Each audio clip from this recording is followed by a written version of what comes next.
प्रेम से बोलिए आनंद कंद भगवान की जय।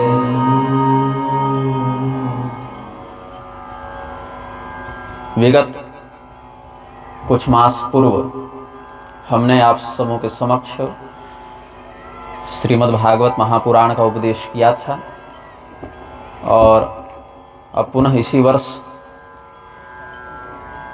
भगवती विंध्यवासिनी के इस पावन देवालय क्षेत्र में आप सबों के समक्ष श्रीमद् देवी भागवत महापुराण का व्याख्यान किया जा रहा है। सनातन धर्म में नानाविध शास्त्रों की बात है, जिसमें 18 पुराणों को बहुत ही महत्वपूर्ण स्थान प्राप्त है। 18 पुराणों के जब हम गणना करते हैं तो एक शब्द आता है भागवत।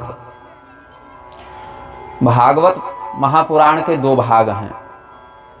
जैसे वेदों में यजुर्वेद के 2 भाग हैं, शुक्ल यजुर्वेद और कृष्ण यजुर्वेद, वैसे ही भागवत का पुराणों में 2 प्रकार से वर्णन मिलता है। एक श्रीमद् भागवत, एक देवी भागवत। श्रीमद् भागवत में भगवान सुखदेव जी प्रधान वक्ता हैं, परीक्षित जी प्रधान श्रोता हैं और भगवान श्री कृष्ण के चरित्र को केंद्र में रखकर शेष कथाओं का और उपदेशों का वर्णन किया गया है। उसमें भी 12 स्कंद 18,000 श्लोक हैं। और देवी भागवत के वक्ता हैं सुखदेव जी के पिता वेदव्यास और श्रोता हैं परीक्षित जी के पुत्र जनमेजय। और इसमें भी 18,000 श्लोक 12 स्कंद हैं। साथ ही भगवती के चरित्र को केंद्र में रखकर इसमें शेष कथाओं को वर्णित किया गया है। किंतु एक महत्वपूर्ण भेद जो इसमें यह है, श्रीमद् भागवत में जिन परीक्षित का वर्णन है और देवी भागवत में जिस परीक्षित का वर्णन है, दोनों एक ही नहीं हैं, दोनों अलग अलग हैं। जो श्रीमद् भागवत वाले परीक्षित हैं वो 66 वर्ष की अवस्था तक जीवित रहे लगभग। सुखदेव जी की कृपा से उनका मोक्ष हो गया था। यहाँ वाले जो परीक्षित हैं वो लगभग 96 वर्ष की अवस्था तक जीवित रहे हैं और तक्षक नाग के काटने से इनकी अकाल मृत्यु हुई थी, इनकी मुक्ति नहीं हुई थी। बाद में इनकी मुक्ति कराने के लिए अलग से वेदव्यास जी को बुलाकर इनके पुत्र जनमेजय ने देवी भागवत की कथा सुनी थी। तो दोनों अलग अलग हैं। ब्रह्मा जी का एक दिन जब होता है उसको हम कहते हैं सृष्टि कल्प, जब यह संसार दिख रहा है। और जब संहार कल्प चलता है तो ब्रह्मा जी शयन करते हैं, सो जाते हैं। जैसे हमारा दिन और हमारी रात, दिन में हम काम करते हैं, रात को विश्राम करते हैं, वैसे ब्रह्मा जी का जो सृष्टि कल्प है या दिवा कल्प है उसमें संसार स्थित होता है, प्रकट होता है। और ब्रह्मा जी के संहार कल्प अथवा शर्वरी कल्प में संसार का विलोप हो जाता है, ब्रह्मा जी विश्राम करते हैं।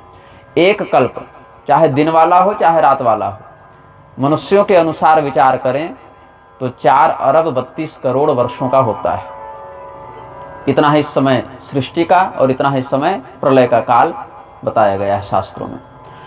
तो अलग अलग दिनों में जब सृष्टि होती है तो कुछ घटनाएं समान होती हैं और कुछ घटनाओं में भेद होता है। हमारे जीवन में भी प्रतिदिन जो नया दिन हम देख रहे हैं, कुछ घटनाएं जीवन में समान होती हैं, कुछ में अंतर हो जाता है। वैसे ही ब्रह्मा जी की भी जो सृष्टि और संहार की व्यवस्था है उसमें भी कुछ घटनाएं समान होती हैं, कुछ में भेद हो जाता है। तो परीक्षित जी का जन्म या तक्षक नाग के द्वारा उनको मरने का शाप, ये सब तो समान हो गए हर कल्प में। लेकिन सुखदेव जी उनको कथा सुनाकर मुक्त करेंगे या बाद में जनमेजय जी को वेदव्यास की कथा सुनाकर परीक्षित जी के उद्धार के लिए यज्ञ करवाएंगे, इस प्रकार का कुछ भेद हो जाता है। तो श्रीमद् भागवत में जो कथा है वह पाद्म कल्प या वाराह कल्प आदि के आश्रय से बताई गई है। और यहाँ जो देवी भागवत में कथा है वह सारस्वत कल्प के माध्यम से वर्णित की गई है। अलग अलग दिनों के जैसे हमारे यहाँ नाम हैं रविवार, सोमवार, मंगलवार, वैसे ही ब्रह्मा जी के अलग अलग दिन मतलब अलग अलग कल्पों के भी नाम होते हैं। वो दिन कितने हैं और उनके नाम कितने हैं इसकी कोई निश्चित परिभाषा, इसका कोई निश्चित वर्णन नहीं मिलता है, अनंत कह दिया गया है।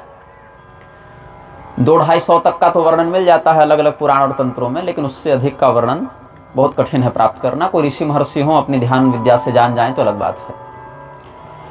तो हम सब अभी यहाँ पर जो ज्ञान यज्ञ के लिए प्रस्तुत हुए हैं उसको आगे बढ़ाते हैं। ऐसे तो हमें कल ही प्रारंभ कर देना था, लेकिन ठंड बहुत अधिक है। आधे दिन के बाद तो सूर्योदय हो रहा है और सूर्यास्त। अब कल देखिए, वर्ष का सबसे छोटा दिन कल ही था, तो कितना समय निकालिएगा। कलश यात्रा इत्यादि होते होते सूर्यास्त हो गया, तो कल संभव नहीं हो पाया व्याख्यान। आज महात्म से प्रारंभ करेंगे और यथा समय यथाशक्ति व्याख्यान को ले चलेंगे। आज भी कथा विलंब से प्रारंभ हुई है, इसका ध्यान रखें आप लोग। एक एक बात को बार बार कहा जाए तो उससे वक्ता और श्रोता दोनों का मन छोटा हो जाता है। तो अपने विवेक से सभी प्रबुद्ध हैं, अपने विवेक से कार्यक्रम को व्यवस्थित लेकर चलें। भगवती को प्रणाम करके, कौन सी भगवती, उनका नाम यहाँ पर वर्णित नहीं है, केवल भगवती कह दिया गया। भगवती शब्द का अर्थ क्या है? 6 प्रकार के दिव्य गुण जिस तत्व में नैसर्गिक रूप से विद्यमान हो। जैसे हमें जो ज्ञान प्राप्त है वो पढ़ने के बाद प्राप्त है, गुरु जी ने बताया या अध्ययन किया, चिंतन किया तो प्राप्त हुआ। जो रुपया पैसा है वो कमाया या दान में प्राप्त हुआ तो धन मिल गया। तो ये सब हमको बाहर से मिला। लेकिन जिस तत्व में कहीं बाहर से ये प्राप्त न हो, अपितु स्वभावतः उनमें प्रतिष्ठित हों, ऐश्वर्यस्य समग्रस्य वीर्यस्य यशसः श्रियः ज्ञान वैराग्य नामानां षण्णां भव इति ऋणा। चाहे ज्ञान वैराग्ययोश्चैव षण्णां भव इति ऋणा, इस प्रकार से कहते हैं। समग्र प्रकार के ऐश्वर्य, श्री, यश, कीर्ति, बल, ज्ञान, वैराग्य, ये 6 दिव्य गुण जिस तत्व में स्वभावतः प्रतिष्ठित हों, अगर उसका अनुभव हम पुरुष के समान करें तो भगवान कह देते हैं, और उसी परमात्मा का अनुभव अगर स्त्री के समान करें तो हम भगवती कह देते हैं। यही शाब्दिक अर्थ है। भगवान और भगवती में अंतर नहीं है। हमने अगर उस परमात्मा का अनुभव जब किया तो पुरुष के समान प्रारूप में अगर कर लिया तो भगवान कह दिया, और उसी परमात्मा का अनुभव जब स्त्री के समान कर दिया तो भगवती हमने कहा। महिषासुर ने भी जब भगवती को यह कहा है, अरे तुम तो स्त्री हो, तुम हमको क्या मार पाओगी? तो भगवती ने कहा कि स्त्री और पुरुष हम नहीं हैं, मैं परब्रह्म हूँ, अहम ब्रह्म स्वरूपिणी। तुमको मन था कि हम स्त्री के हाथों मरें, तुमने ऐसा ही वरदान मांगा तो हमने अपने आप को स्त्री के रूप में प्रकट कर लिया है। हम स्त्री नहीं हैं। तुमको अगर पुरुष के हाथों मरना होता तो हम राम, विष्णु, कृष्ण रूप में आ जाते। तुमने कहा कि हमें स्त्री के रूप से मृत्यु प्राप्त हो तो हम स्त्री के रूप में प्रकट हो गए, नहीं तो हम स्त्री और पुरुष नहीं हैं। वो तो शरीर के लक्षण हो गए। स्त्री पुरुष के लैंगिक लक्षण देह के होते हैं, परमात्मा के नहीं होते। इसीलिए भगवती और भगवान ये शब्द जो हैं, उसमें जो स्त्रीलिंग पुल्लिंग का अनुभव किया जाता है वो हमारे दृष्टिकोण से अनुभव किया जाता है, परमात्मा की जगत से वह बात नहीं है। जैसे कुहासा हो गया तो हमने क्या कहा कि धूप आज थोड़ी कम पड़ रही है। धूप कम और अधिक नहीं होती, धूप अपनी जगह अपनी है। अपितु हमारे वातावरण में कुछ नमी बढ़ गई तो हमें धूप का कम अनुभव हुआ। तो ये हमारी जगत से देखने से भेद होता है। सूर्य के स्थान पर देखें तो यह भेद नहीं होता है। तो भगवती को प्रणाम किस रूप में किया गया है? इस सृष्टि को बनाने के समय, उत्पत्ति रूपिणी क्रिया को करने के समय जो ब्रह्मा के माध्यम से प्रकट हो जाती हैं, संहार के समय रुद्र के रूप में जो प्रकट हो जाती हैं, पालन करने के समय विष्णु तत्व के रूप में जिनकी स्थिति का हम अनुभव करते हैं, जागृति की अवस्था में हम जो वाणी बोले, सुसुप्तावस्था, शयनावस्था या समाधि की अवस्था में जिस प्रकार की वाणी का अनुभव किए, परापश्यंती, मध्यमा, वैखरी इत्यादि वाणियों में जिनकी अभिव्यक्ति है, वह परब्रह्म स्वरूपिणी शक्ति जिनको यहाँ भगवती कहा गया है, वह हमारे वाणी और मन को पवित्र करें, शुद्ध करें। इस प्रकार से ऋषियों ने भगवती से प्रार्थना की है। सृष्टौ या सर्गरूपा जगदवन विधौ पालनीया च रौद्री संहारे चापि यस्या जगदिदमखिलं क्रीडनं या पराख्या पश्यन्ति मध्यमाथो तदनु भगवती वैखरी वर्णरूपा सा स्मद्वाचं प्रसन्ना विधि हरि गिरिशाराधितालंकरोतु। अब दूसरी एक चेतावनी हम आप सबों को दे दें। चतुर्वेदी जी कह रहे थे कि आप जब प्रवचन करते हैं तो वाणी थोड़ी क्लिष्ट लगती है, भाषा थोड़ी कठिन लगती है। यजमान जी कह दिए कि आप जो बोलते हैं हमको समझ में आ जाता है, तो मैं किसकी बात को सत्य मानूं? अब आपकी जगह से अनुभव करने पर तो भेद दिखता है, मेरी जगह से भेद नहीं दिखता है। तो मैंने चिंतन किया कि जब हमें चतुर्वेदी जी की ओर देखना होगा तो सरल बोल देंगे, और इधर देखना होगा तो जैसे बोलते हैं वैसे बोल देंगे। तो महात्म्य जो है परमात्मा का ही वर्णित है सभी वेद मंत्रों में, सभी पुराणों में। अब हम परमात्मा को देख नहीं सकते, सुन नहीं सकते, उनसे बात नहीं कर सकते। जैसे एक पुत्र अपने माता पिता के जन्म को नहीं देख सकता, वैसे ही संसार में फंसा हुआ जीव परमात्मा का अनुभव नहीं कर सकता, क्योंकि हमने उनको नहीं बनाया, उनसे हम बने। तो इसीलिए जैसे एक पुत्र अपने माता पिता के जन्म विवाह आदि का दर्शन नहीं कर सकता वहां तात्कालिक रूप से उपस्थित होकर, वैसे ही जीव भी परमात्मा का अविद्याग्रस्त स्थिति में अनुभव नहीं कर सकता है। तो यह मुक्त कैसे होगा? इसको भगवान की आराधना करनी पड़ेगी। आराधना कैसे करें? क्या नाम है, कैसे दिखते हैं, क्या क्या उनकी लीलाएं हैं, कुछ पता है नहीं। तो परमात्मा ने अपने भक्तों पर कृपा करते हुए पुरुषावतार धारण किया, एक साकार विग्रह में अपने आप को प्रकट कर लिया। तो किसी किसी भक्त ने जब उस परमात्मा के साकार विग्रह का अनुभव किया तो कहा कि आप तो शिव हैं। दूसरे भक्त ने अनुभव किया, बोला नहीं आप विष्णु हैं। फिर किसी भक्त को लगा कि नहीं ये तो देवी जी हैं, किसी भक्त को लगा ये गणपति जी हैं, किसी भक्त को लगा कि ये सूर्य देव हैं, किसी भक्त को लगा ये इंद्र देव हैं। ऐसे इंद्र का वास्तविक नाम है इदंद्र। इंद्र नाम उनका जो है वह संक्षिप्त नाम है। वेद कहते हैं उस परमात्मा का नाम है इदंद्र। इदम द्रक्ष्यामि इदंद्र, इस प्रकार से अर्थ है मैंने इन्हें देखा, मैं इनको देखता हूं। जब देखा भक्तों ने परमात्मा को तो इदंद्र कहा, लेकिन परोक्ष प्रिया ही देवाह के आधार पर बीच का द हटा दिए और उस संकेत में कह दिया कि इंद्र हैं। तो परमात्मा के अलग अलग रूपों का जब अलग अलग प्रकार से अनुभव किया गया, तो किसी को जब शिव रूप का अनुभव हुआ तो उसको इच्छा हुई कि हम इनकी पूजा करें, इनकी कथा सुने, इनका भजन करें। तो ऋषियों ने शिव प्रारूप में जो महात्म्य स्थित है, जो परमात्मा का ज्ञान स्थित है, उसको व्यक्त करने के लिए शिव पुराण का उपदेश किया, लिंग पुराण का उपदेश किया, स्कंद पुराण के माहेश्वर खंड का उपदेश किया, सौर पुराण का उपदेश किया, वासिष्ठ लिंग पुराण का उपदेश किया, शिव धर्म पुराण का उपदेश किया, अलग अलग आगम ग्रंथों का शिव संबंधी उपनिषद का उपदेश किया।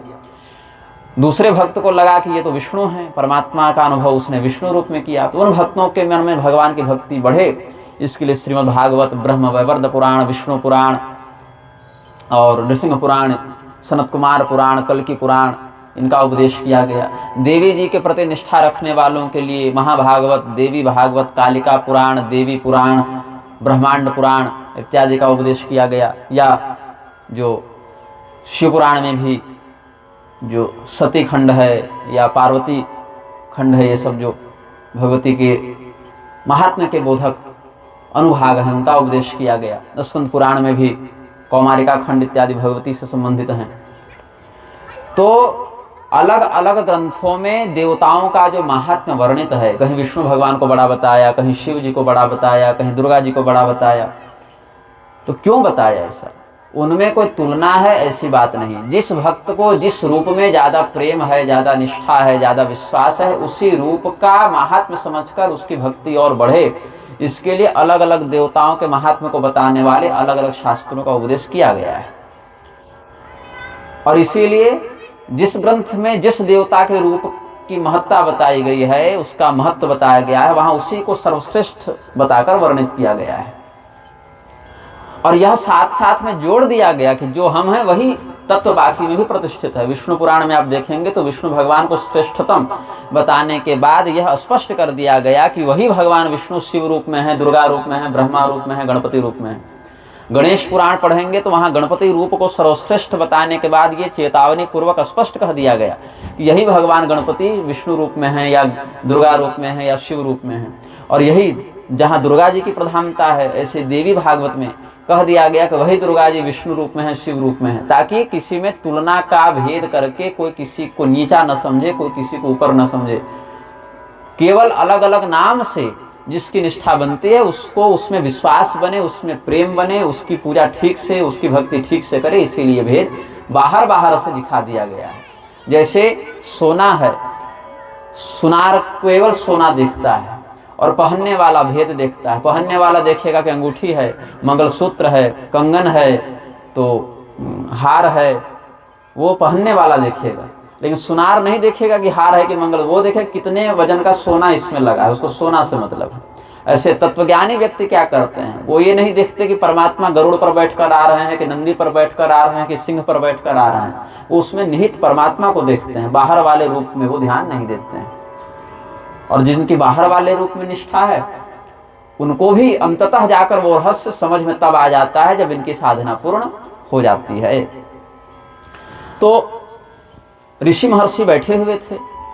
सूत जी महाराज समस्त पुराणों के सार्वकालिक प्रवक्ता हैं। शौनक आदि ऋषि सार्वकालिक श्रोता हैं। चाहे कोई पुराण उठा लीजिए, प्रधान संवाद जो है, मुख्य संवाद, वो इन्हीं के मध्य आपको प्राप्त हो जाएगा। तो सूत जीव समा बह्वीर्यस्त्वं श्रावयसि हनः कथा मनोहराः पुण्या व्यास शिष्य महामते। सूत जी की एक उपाधि बहुत से ग्रंथों में मिलती है, महामते। इनकी बुद्धि बड़ी उत्तम है, महान मति है इनकी, क्योंकि जिन विषयों का ये व्याख्यान करते हैं अगर स्वयं ही ठीक से नहीं जानेंगे तो दूसरे को क्या पढ़ाएंगे। अगर विद्यार्थी को कोई बात अच्छे से समझ में आ जाए तो इसमें उसके गुरु की प्रतिभा भी बहुत महत्वपूर्ण है कि गुरु जी अगर ठीक से जानेंगे नहीं तो बताएंगे कैसे, और बताएंगे नहीं तो शिष्य समझेगा कैसे। अगर कोई विद्यार्थी बहुत कुशल है तो उसकी कुशलता के पीछे उसके गुरु जी की कुशलता भी दिख जाती है। जैसे अर्जुन का जो पराक्रम है, उस पराक्रम के पीछे गुरु द्रोणाचार्य का परिश्रम और उनकी प्रतिभा भी दिख जाती है। तो यहाँ पर सूत जी को महामति कहा गया कि हे अत्यंत उत्तम बुद्धि वाले सूत जी, आप दीर्घायु रहिए, आप बहुत लंबी आयु वाले हो जाइए। क्यों, क्या करेंगे लंबी आयु वाला होकर? तो आप बहुत सुंदर कथा सुनाते हैं, आपके माध्यम से हमने बहुत दिव्य कथाओं का आस्वादन किया है, श्रवण किया है, तो मर जाइएगा तब तो नहीं सुना पाइएगा। तो इसलिए वक्ता के दीर्घायु होने की कामना करनी चाहिए अगर वक्ता शास्त्रीय हो तो। और अशास्त्रीय वक्ताओं के लिए मृत्युदंड का विधान बलराम जी ने बताया है। बध्या में धर्म ध्वजनस्ते ही पातकिनोधिका, ये भी कहा है बलराम जी ने। तो भाग क्या है कि वक्ता हो चाहे श्रोता हो, उसका दीर्घायु होना तभी सफल है जब धर्मानुसार वह चले। और अगर धर्म के अनुसार नहीं चल रहा है तो उसकी आयु जो है वह सार्थक नहीं है, बोझ है उसकी सांसें उसके जीवन में। तो सूत जी ने अभी तक क्या क्या सुनाया था। तो शौनक जी कहते हैं, सर्व पापहरम पुण्यम विष्णोश्चरितमद्भुतम अवतार कथोपेतमस्माभिर्भक्तितः श्रुतम् शिवस्य चरितं दिव्यं भस्म रुद्राक्षयोस्तथा सेतिहासं च माहात्म्यं श्रुतं तव मुखाम्बुजात्। हमने समस्त पापों का विनाश करने वाले भगवान विष्णु की दिव्य कथाओं को सुना, उनकी अवतारों की बातें सुनी, भगवान महादेव जी का भी दिव्य चरित्र सुना, महादेव जी के श्री विग्रह में जो भस्म है, रुद्राक्ष है, इन सब विषयों में आपने हमें बताया। सब इतिहास महात्मा आपके श्रीमुख से हमने सुना है। अब हम और भी कुछ आपसे सुनना चाहते हैं। जितने भी पुराण हैं, व्रत हैं, तीर्थ हैं, वो समस्त श्रेष्ठ कल्याणकारी तत्व जिसकी महिमा का प्रतिपादन करते हों और जिनका अनुसरण करने से व्यक्ति को भोग और योग, मतलब संसार के भी सुख प्राप्त हो जावे और मरने के बाद मोक्ष की भी प्राप्ति हो जावे, ऐसे किसी शास्त्र का आप हमें उपदेश करें। तो सूत जी ने कहा कि आपने चूंकि बहुत ही उत्तम प्रश्न किया है और यह प्रश्न समस्त संसार के लिए हितकारी है। साधु पृष्ठम महाभागा लोकानां हितकाम्यया सर्वशास्त्रस्य यत् सारम तद्वो वक्ष्याम्यशेषतः। हे शौनकादि ऋषियों, आपने जो प्रश्न किया है इसमें आपका कोई स्वार्थ नहीं है।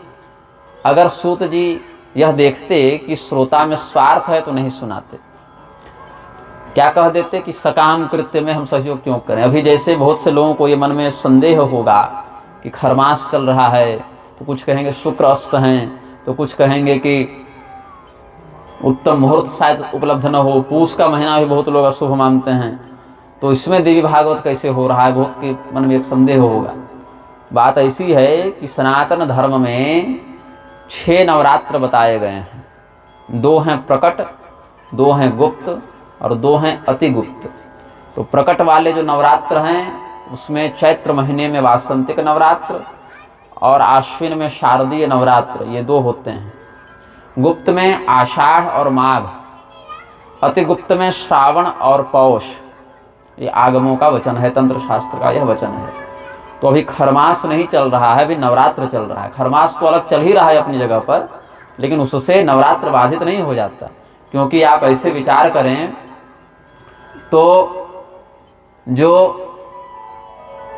आश्विन वाला नवरात्र है उसमें भी एक दक्षिणायन वाली आपत्ति आ जाएगी, या कह देंगे देवता सोए हुए हैं तो कैसे हो रहा है। तो शक्ति पूजन के लिए जो नवरात्र हैं उसमें कहीं खरमास भी घुस जाता है, कहीं दक्षिणायन भी घुस जाता है, कहीं देवता सोए रहते हैं चातुर्मास भी घुस जाता है। इसीलिए नवरात्र का जो नियम है वो भिन्न चलता है। चैत्र, आषाढ़, श्रावण, आश्विन, पौष और माघ, इन 6 महीनों के शुक्ल पक्ष के प्रारंभिक 9 दिनों को नवरात्र की संज्ञा शाक्त मत में प्राप्त है। यह पहला विषय हो गया। ये सकाम कृत्यों के लिए हो गया। निष्काम के लिए भागवतादि श्रेष्ठ कल्याणकारी भगवत सत्संग परायण पुराण प्रवचनों को कहा गया है। सदा सेव्या श्रीमद् भागवती कथा अथवा दिनानाम नियमो नास्ति सर्वदा श्रवणम मतम। सत्संग की वृत्ति से, जिसमें अलग से कोई निजी स्वार्थ की कामना न हो, जैसे बेटा हो जाए, विवाह हो जाए, नौकरी लग जाए, चुनाव जीत जाए, स्वास्थ्य सुधर जाए, ये सब जो अपनी व्यक्तिगत इच्छाएं हैं, अगर वैसी कोई इच्छा न होकर संसार के हित की कामना हो, संसार के कल्याण की कामना हो, तो ऐसी स्थिति में जो ज्ञान यज्ञ होता है उसमें अलग से किसी दिन मुहूर्त की बाध्यता नहीं होती है, दूसरा नियम है। तो इन दोनों नियमों पर यह जो ज्ञान यज्ञ हो रहा है वह निर्दोष सिद्ध होता है। तो कुछ लोग प्रश्न कर रहे थे स्थानीय रूप से भी, और कुछ तो सोशल मीडिया के लोग भी प्रश्न करते हैं, तो उनके संदेह के निवारणार्थ हमने यह बता दिया। तो यहाँ पर देवी भागवत का प्रवचन करने का विचार सूत जी महाराज के मन में आया है। कहा उन्होंने कि सर्वशास्त्रस्य यत् सारं तद्वो वक्ष्यामि शेषतः। समस्त धर्मशास्त्रों का जो सार है उसको मैं संपूर्णता से बताऊंगा, और इसके ही अनुशीलन से समस्त तीर्थों का, पुराणों का, व्रतों का जो शास्त्रोक्त फल है वह भी जीव को प्राप्त हो जाता है। और इस श्रीमद् देवी भागवत रूपी शास्त्र का नाम हम लोग देवी भागवत क्यों कहते हैं? भगवत्याश्च दुर्गायाः चरित्रम यत्र वर्तते तत्तु भागवतम प्रोक्तम न तो देवी पुराणकम। देवी जी का चरित्र तो ब्रह्मांड पुराण में भी है, कालिका पुराण में भी है, एक देवी पुराण नाम का अलग ग्रंथ होता है, एक महाभागवत देवी पुराण वो अलग है। लोगों को देवी भागवत क्यों नहीं कहते हैं? भागवत शब्द की अलग से आवश्यकता यहाँ क्यों हुई? इसीलिए हुई भगवत्याश्च दुर्गाया, भगवती का भी चरित्र जहाँ वर्णित हो तत्तु भागवतम प्रोक्तम न तो देवी पुराणकम। केवल देवी जी का चरित्र होने से भागवत नहीं है, या केवल भगवान का चरित्र होने से भागवत नहीं है। देवी जी का भी और देवता जी का भी, भगवान का और भगवती का, मतलब अखंड रूप से जो पराविद्या है, अपराविद्या है और परापरा विद्या है, इन तीनों का, त्रैसर्गिकी विद्या कहते हैं इनको, इनका परब्रह्म के साथ संयुक्त होकर जहाँ एकत्रीकृत वर्णन हो उसको भागवत कहा जाता है। इसी कारण है, यही कारण है, इसी कारण से भागवत महापुराण के 2 भेद बताए गए, श्रीमद् भागवत और देवी भागवत। लेकिन एक और ध्यातव्य विषय है कि यह जो देवी भागवत शब्द है वो भी सर्वत्र नहीं मिलता। बहुत जगह केवल भागवत पुराण, भागवत महापुराण, या इसी ग्रंथ में श्रीमद् भागवत शब्द भी इसी ग्रंथ के लिए आया है। तात्पर्य क्या है? भागवत एक ग्रंथ है, जितने अंश तक सुखदेव जी ने परीक्षित को सुनाया पाद्मकल्प की कथा का आश्रय लेकर, उतनी दूर को हमने अलग से विष्णु भागवत या श्रीमद् भागवत कह दिया। और जितना अंश वेदव्यास जी ने जन्मेजय को सुनाया सारस्वत कल्प का आश्रय लेकर देवी जी की प्रधानता से, उतना हमने देवी भागवत कह दिया। बाकी ग्रंथ ये एक ही है, इसके 2 खंड आप मान लीजिए। तो सूत जी पहले महात्म्य बताते हैं। महात्म्य का जो वर्णन है उसका उद्देश्य क्या है, हम और आप यह समझ सकें कि हम जो कहने सुनने बैठे हैं उसको पहले किसने कहा, किसने सुना और कहने सुनने वालों को किस परिणाम की प्राप्ति हुई, और उस परिणाम के लोभ से व्यक्ति की आस्था बढ़े, यह पहला उद्देश्य होता है। क्योंकि समाज है लोभी, वक्ता भी लोभी है, कारिता कण लोभ है ना, और श्रोता भी लोभी है, उसको नाम लूटना है कि हमने आयोजन कराया। वक्ता भी लोभी है, उसको पैसा कमाना है, कड़वी बात है। लेकिन जो निर्लोभ हैं ऐसे वेदव्यास जी, जो निर्लोभ हैं ऐसे सूत जी, जो निर्लोभ हैं ऐसे शौनक जी, इनको क्या लोभ था भाई, जो अपने जीवन का समय देकर बैठे हुए थे? इनको भगवत प्राप्ति का लोभ था। भगवत प्राप्ति का लोभ ही, दो प्रकार के लोग कथा सुनते हैं ना, कृष्णार्थी धनार्थी। श्रोतारो द्विविधा मता, सुनने वाला दो भाव से सुनता है, एक तो भगवान के लिए और दूसरा नाम के लिए। या तो नाम के लिए सुनेगा या तो धाम के लिए सुनेगा। तो जो नाम के लिए सुनता है, यश प्रतिष्ठा धन प्राप्त हो जाए या उसके लिए कहता है, उसको वही मिलता है, उसको परम उद्धार की प्राप्ति नहीं होती। जो परम धाम के लिए सुनता है उसको मोक्ष की प्राप्ति होती है। भले संसार में उसकी अलग से कोई प्रतिष्ठा भगवान दिलाएं या न दिलाएं, 10, 20, 50 साल की जिंदगी में कितना ही नाम लूट लीजिएगा। तो सूत जी महात्म्य क्यों बताते हैं? शौनक आदि ऋषि क्या महात्मा नहीं जानते? जानते हैं। लेकिन हमारे आपके जैसे लोग जो इस संसार में फंसे हुए हैं, वो चाहे स्वार्थ से हो, चाहे परमार्थ से हो, चाहे संसार के लोभ से, चाहे भगवान के लोभ से, लेकिन कथा से जुड़े, कथा को सुने तो सुनते सुनते उनमें विवेक जागृत होगा और विवेक से उनकी बुद्धि निर्मल होगी और निर्मल बुद्धि में ही परमात्मा का ज्ञान प्रतिष्ठित होता है। इसीलिए महात्म्य को कहने सुनने की परंपरा बताई गई आचार्यों के द्वारा। तो सूत जी कहते हैं, विष्णोरंसो मुनिर्जातः सत्यवत्यां पराशरात् विभज्य वेदांश चतुरः शिष्यान् अध्यापयत् पुरा। वेदव्यास के पद पर अनेकानेक महर्षि देवता समयानुसार बैठते रहे हैं। उसमें वर्तमान काल में भगवान विष्णु के अंशावतार जिनका नाम है श्री कृष्ण द्वैपायन, और जो महर्षि पराशर एवं भगवती सत्यवती के पुत्र हैं, जिनको हम सरल भाषा में वेदव्यास जी कह देते हैं, उन्होंने अपने शिष्यों को चारों वेद पढ़ाए। एक ही वेद को 4 भाग में बांटकर उन्होंने एक एक भाग को क्रमशः एक एक शिष्य को पढ़ाया। जिस भाग का नाम ऋग्वेद है उसको पढ़ाया पैल नामक मुनि को, जिस भाग का नाम यजुर्वेद है उसको पढ़ाया वैशंपायन नामक अपने शिष्य को, जिस भाग का नाम सामवेद है उसको पढ़ाया महर्षि जैमिनी को, और जिस भाग का नाम अथर्ववेद है उसको पढ़ाया सुमंतु नामक ऋषि को। तो वेद के 4 विभाग करके 4 शिष्यों को पढ़ाया। फिर उन्होंने चिंतन किया कि जिन लोगों का वेद में अधिकार नहीं, जो वेद ज्ञान से रहित हों या अधिकार होने के बाद भी जो अपने असंस्कारों के कारण वेद से बहिष्कृत हो गए हों, ऐसे ब्राह्मण क्षत्रिय वैश्य अथवा शूद्र स्त्री के लिए तो उद्धार का मार्ग बंद हो जाएगा। उनका उद्धार कैसे हो यह सोचकर वेदों के उसी ज्ञान को सरल और सरस प्रारूप में उन्होंने पुराणों में लिखा, और पुराणों का जो ज्ञान है वह सूत जी को दिया। रोमहर्षण सूत जो उनके शिष्य हैं, वो धर्म के बोध के लिए व्रात्यानां द्विजबंधूनां वेदेश्वरधिकारिणां स्त्रीणां दुर्मेधसां नृणां धर्म ज्ञानं कथं भवेत् विचार्य तत्व मनसा भगवान बादरायणः पुराण संहितां दध्यौ तेषां धर्म विधित्सया। तो 18 पुराण और फिर महाभारत इतना लिखकर सूत जी को पढ़ाया।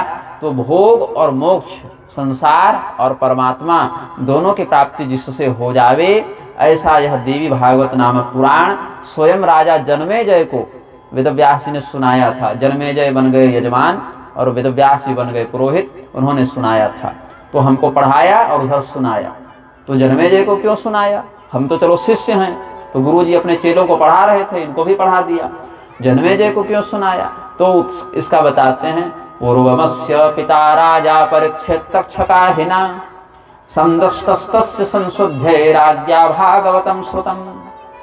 9 दिनों तक वेदव्यास जी के श्रीमुख से महाराज जनमेजय ने जगदम्बिका की पूजा करके नवाह यज्ञ की विधि से यह कथा सुनी, क्योंकि उनके पिताजी को तक्षक ने काटा था। ये दूसरे परीक्षित है, मैंने पहले स्पष्ट कर दिया है। सुखदेव जी ने जिनको कथा सुनाई है वो दूसरे हैं, ये दूसरे हैं। तो ये जो परीक्षित जी हैं ये अपने उद्धार के लिए कोई प्रयत्न कर नहीं रहे थे, इनको सुखदेव जी मिले भी नहीं थे, इनकी अकाल मृत्यु हुई और इनको प्रेतत्व से मुक्त करने के लिए अकाल मृत्यु हुई, प्रेत बन गए, तो इनका उद्धार हो जावे, इस उद्देश्य से वेदव्यास जी के मार्गदर्शन में राजा जन्मेजय ने 9 दिनों तक दुर्गा जी का यज्ञ किया और देवी भागवत की कथा सुनी थी। तो यह 18 पुराणों में चतुर्विध पुरुषार्थ, धर्म अर्थ काम मोक्ष को प्रदान करने वाला यह देवी भागवत है। अब जो व्यक्ति पूरा सुन पाए वो तो अद्भुत है उसका सौभाग्य, और जो पूरा न भी सुन पाए उसके लिए कह दिया गया कि दिनमर्धम तदर्धम वा मुहूर्तम क्षणमेव वा ये शृण्वन्ति नरा भक्त्या न तेषां दुर्गतिः क्वचित्। पूरा दिन जो सुन ले, 9 दिन न सुन सको तो पूरा दिन सुन लो 1 दिन का, और पूरा दिन सुन न सको तो आधा दिन सुन लो, आधा दिन भी न सुन सको तो 1 पहर सुन लो, 1 पहर न सुन सको तो पौन घंटा सुन लो, नहीं तो जितना क्षण मात्र भी समय निकल पाए तो उससे सुन लो, लेकिन भक्ति पूर्वक सुनो। ये शृण्वन्ति नरा भक्त्या, भाव क्या है? परमात्मा से जुड़ने के लिए बहुत अधिक मेहनत नहीं है कि 100 साल करोगे तभी जुड़ोगे, वो 1 क्षण का ही विषय है। जिस क्षण पूर्ण समर्पण से भगवान के प्रति व्यक्ति का भाव जुड़ गया उसी क्षण उसकी मुक्ति है। अब वो क्षण प्राप्त करने में जीवन पर जीवन निकलते जाता है, जन्म पर जन्म बीत जाते हैं, बस उसी 1 क्षण का खेल है। तो यहाँ पर कहा गया कि सुनो, पूरा सुनो, चाहे 1 क्षण सुने, उसका अधिक महत्व नहीं है कि समय कितना दिए या बैठकर, जब तक सुने भक्ति से सुने, यह प्रधान उद्देश्य है। यह भी नहीं कहा कि पेट भर के खा लो तब सुनो, कि 9 दिन उपवास रह के सुनो। जिसका जैसा शरीर है, जिसकी जैसी तबीयत है, जिसमें जितना सामर्थ्य है उतना सुनो, लेकिन भक्ति से सुनो। तो एकमात्र योग्यता क्या कहा? शास्त्र में भक्ति होनी चाहिए। अब बात ऐसी है कि पहले तो 9 दिन कहा और 9 दिन नहीं सुन रहे हैं, अब 8 हो गए, फिर 7 हो जाएंगे, शास्त्र ने तो कह ही दिया है। अब किसी दिन मुझे ऐसी भी कथा करने का अवसर मिले कि कहे कि 1 ही दिन सुन लेते हैं, फिर 1 बार सुन लेते हैं, और कहीं क्षणमात्र वाले भक्त मिल गए तब तो हो भाग्य है, क्योंकि बात ऐसी है कि आलस्य बहुत है जीवन में। तो जब 1 क्षण में उद्धार हो सकता है तो 9 दिन मेहनत क्यों करें? ये दुर्वृत्ति नहीं होनी चाहिए। वृत्ति ये होनी चाहिए कि जैसे 9 दिन का सौभाग्य मिला वैसे प्रतिदिन का सौभाग्य मिले, ये होनी चाहिए सद्बुद्धि। कि जब 1 दिन लिखा है तो 9 दिन की कथा में खर्चा क्यों करना है? लेकिन समस्या क्या है कि वहाँ दिन की बात नहीं, वहाँ भाव की बात है। भाव ऐसी होनी चाहिए, भावना ऐसी होनी चाहिए कि जो यजमान के रूप में न भी बैठा हो, या जिसने कोई सहयोग न भी किया हो, कोई पशु पक्षी के रूप में भी कोई जीवात्मा भटक रहे हों, लेकिन उन्होंने श्रवण कर लिया तो उनका उद्धार भी उस भगवान नाम के महात्म से हो जाता है। शास्त्र का तो यह औदार्य है, यह उदारता है शास्त्र की।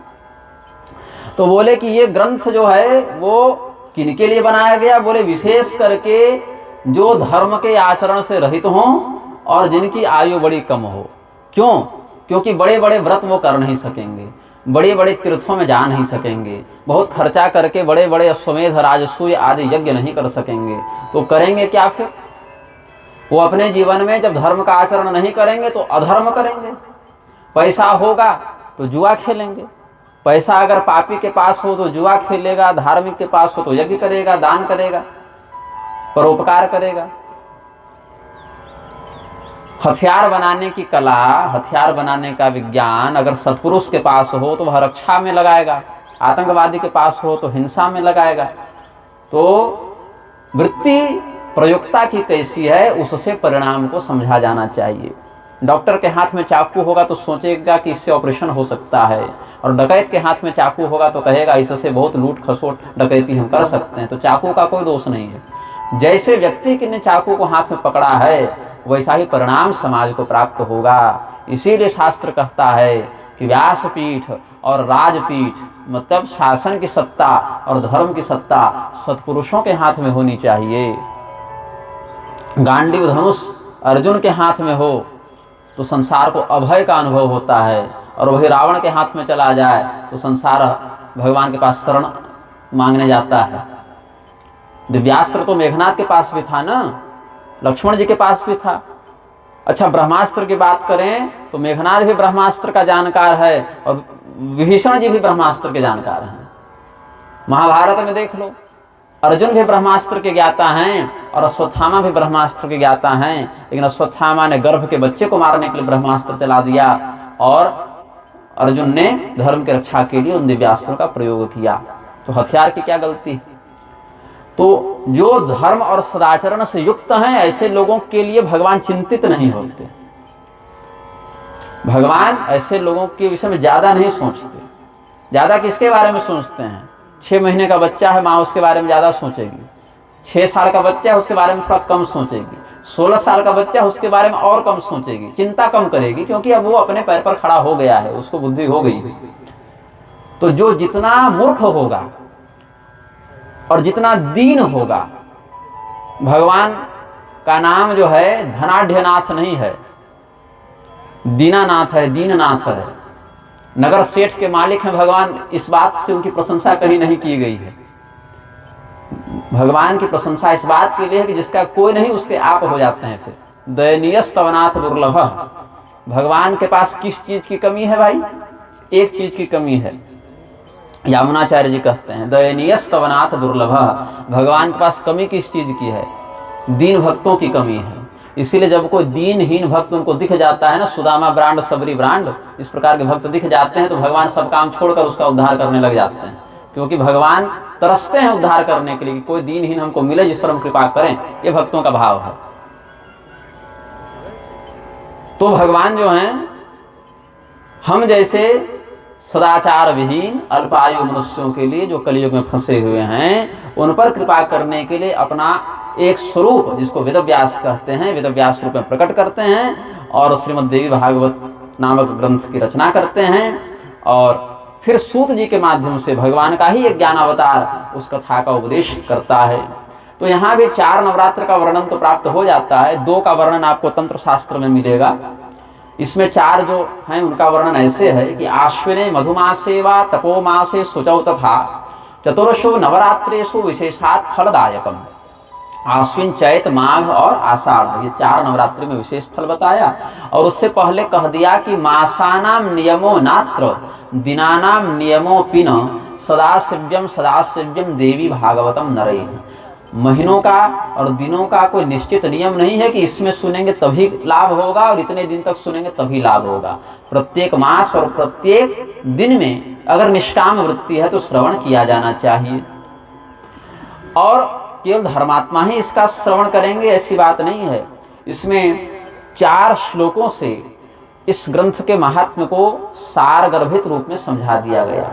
ये दुर्हृदः पापरता विमूढ़ा मित्रद्रोहो वेद विनिन्दकाश्च हिंसारता नास्तिकमार्गसक्ता नवाह यज्ञेन पुनन्ति ते कलौ परस्वदाराहरणे ते लुब्धा ये वै नराः कल्मषभारभाजः गोदेवता ब्राह्मण भक्तिहीना नवाह यज्ञेन भवन्ति शुद्धा तपोभिरुग्रैर्व्रततीर्थसेवनैर् दानैरनेकैर्नियमैर्मखैश्च हुतैर्जपैर्यच्च फलं न लभ्यते नवाह यज्ञेन तदाप्यते नृणाम् तथा न गंगा न गया न काशी न नैमिषं नो मथुरा न पुष्करम पुनाति सद्यो बदरीवनं नो यथा हि देवी मख एष विप्राह। जो व्यक्ति कपटी हो, जिनका हृदय कलुषित हो, क्या चाहते हैं आप? उसको जैसा था वैसे ही रहने देते ना बंधु। अभी देखिए को बढ़ा दिए आप।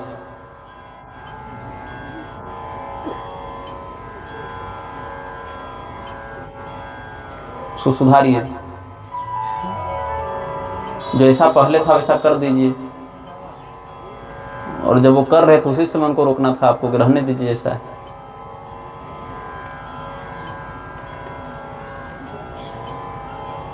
ये सब विघ्न क्यों करते हैं?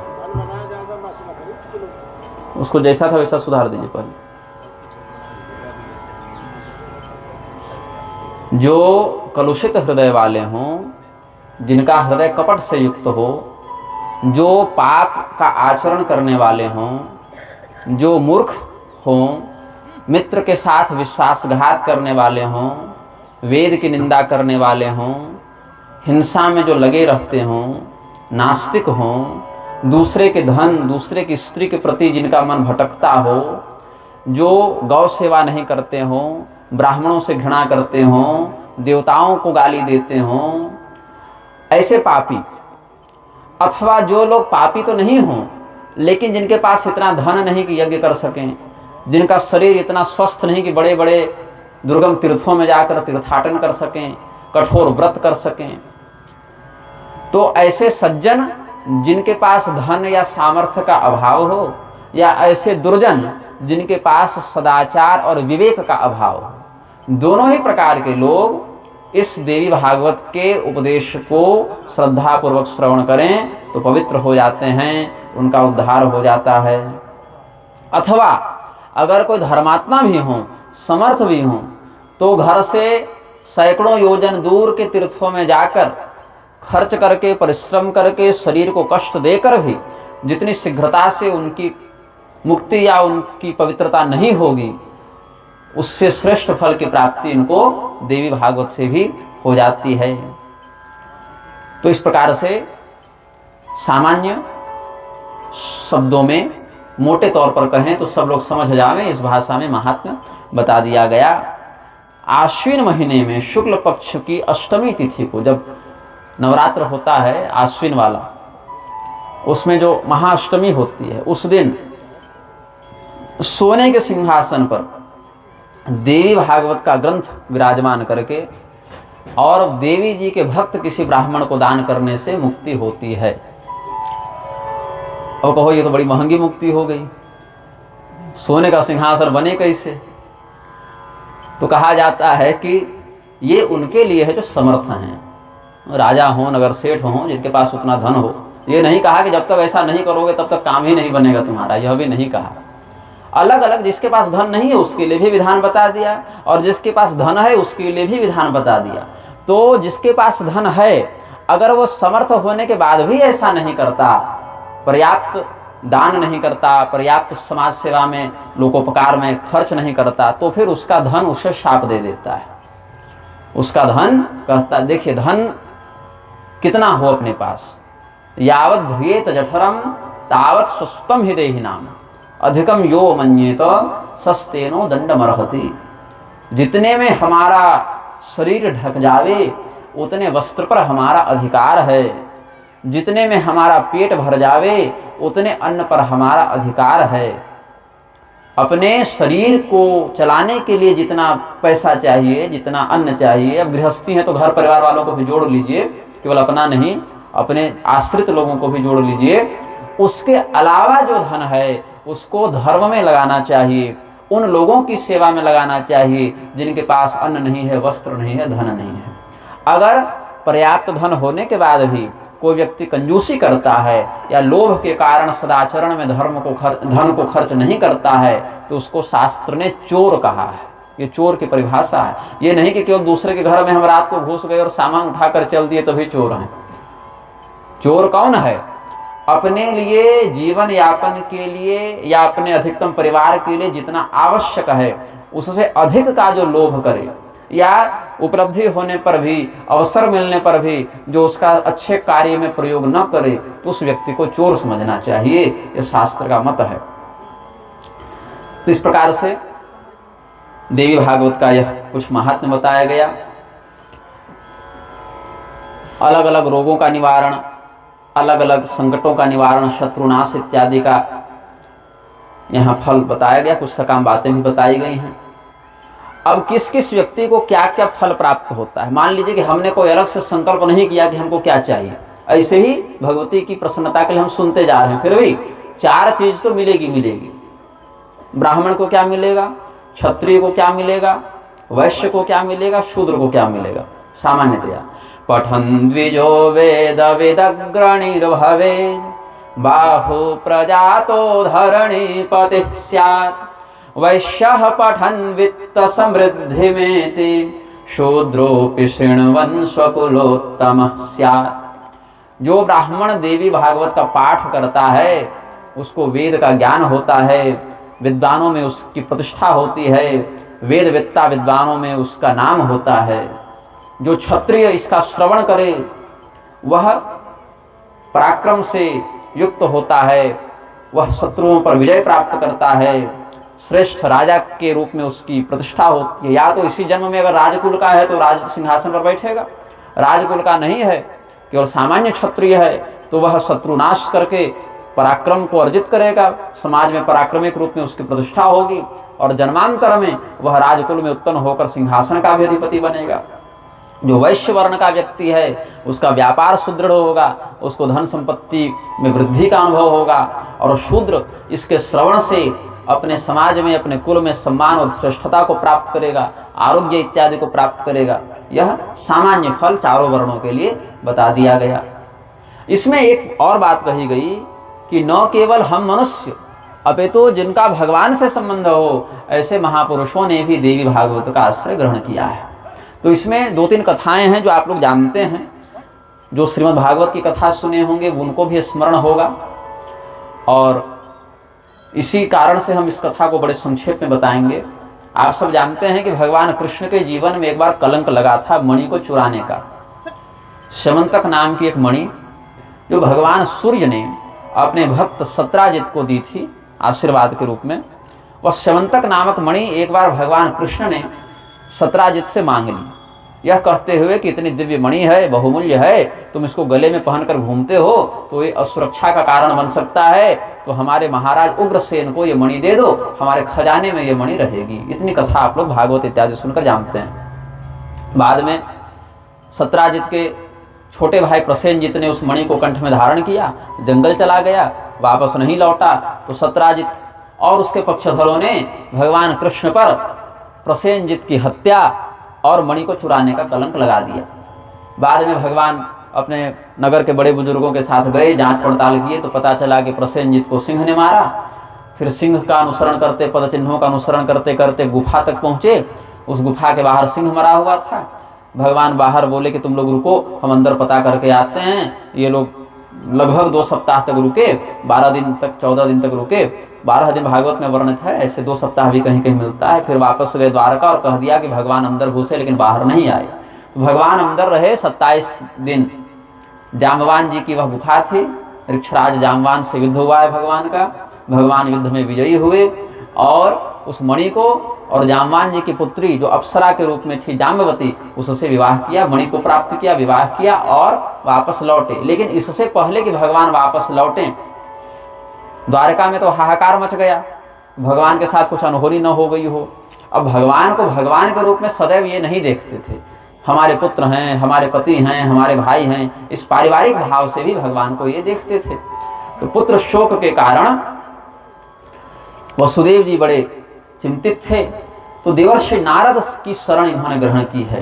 पुत्रो मेति प्रियः कृष्णः प्रसेनान्वेषणायतु पौरैः साकं वनं गत्वा निहतं तं तदैक्षत प्रसेनघातकं दृष्ट्वा बिलद्वारे मृतं हरिं द्वारि पौरानधिष्ठाप्य बिलान्तरगतवान् स्वयं बहवो दिवसायाता नायात्यद्यापि मे सुतः अतः सोचामि तद्ब्रूहि येन लप्स्ये सुतं मुने।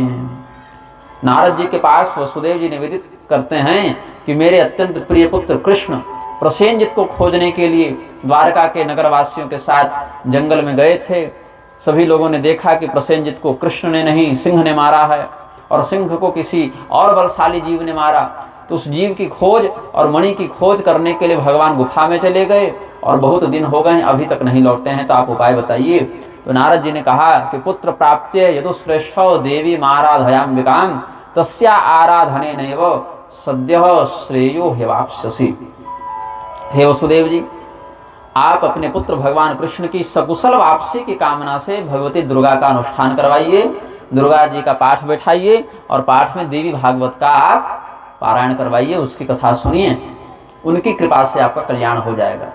तो नारद जी को पूछा वसुदेव जी ने कि आप जिनका अनुष्ठान करने के लिए कह रहे हैं तो वो कौन हैं, वो जगदम्बिका कौन हैं, उनकी आराधना की विधि क्या है, आप हमारे गुरु के समान हैं, आप ही सब मार्गदर्शन कीजिए कि ये अनुष्ठान होगा कैसे। तब नारद जी ने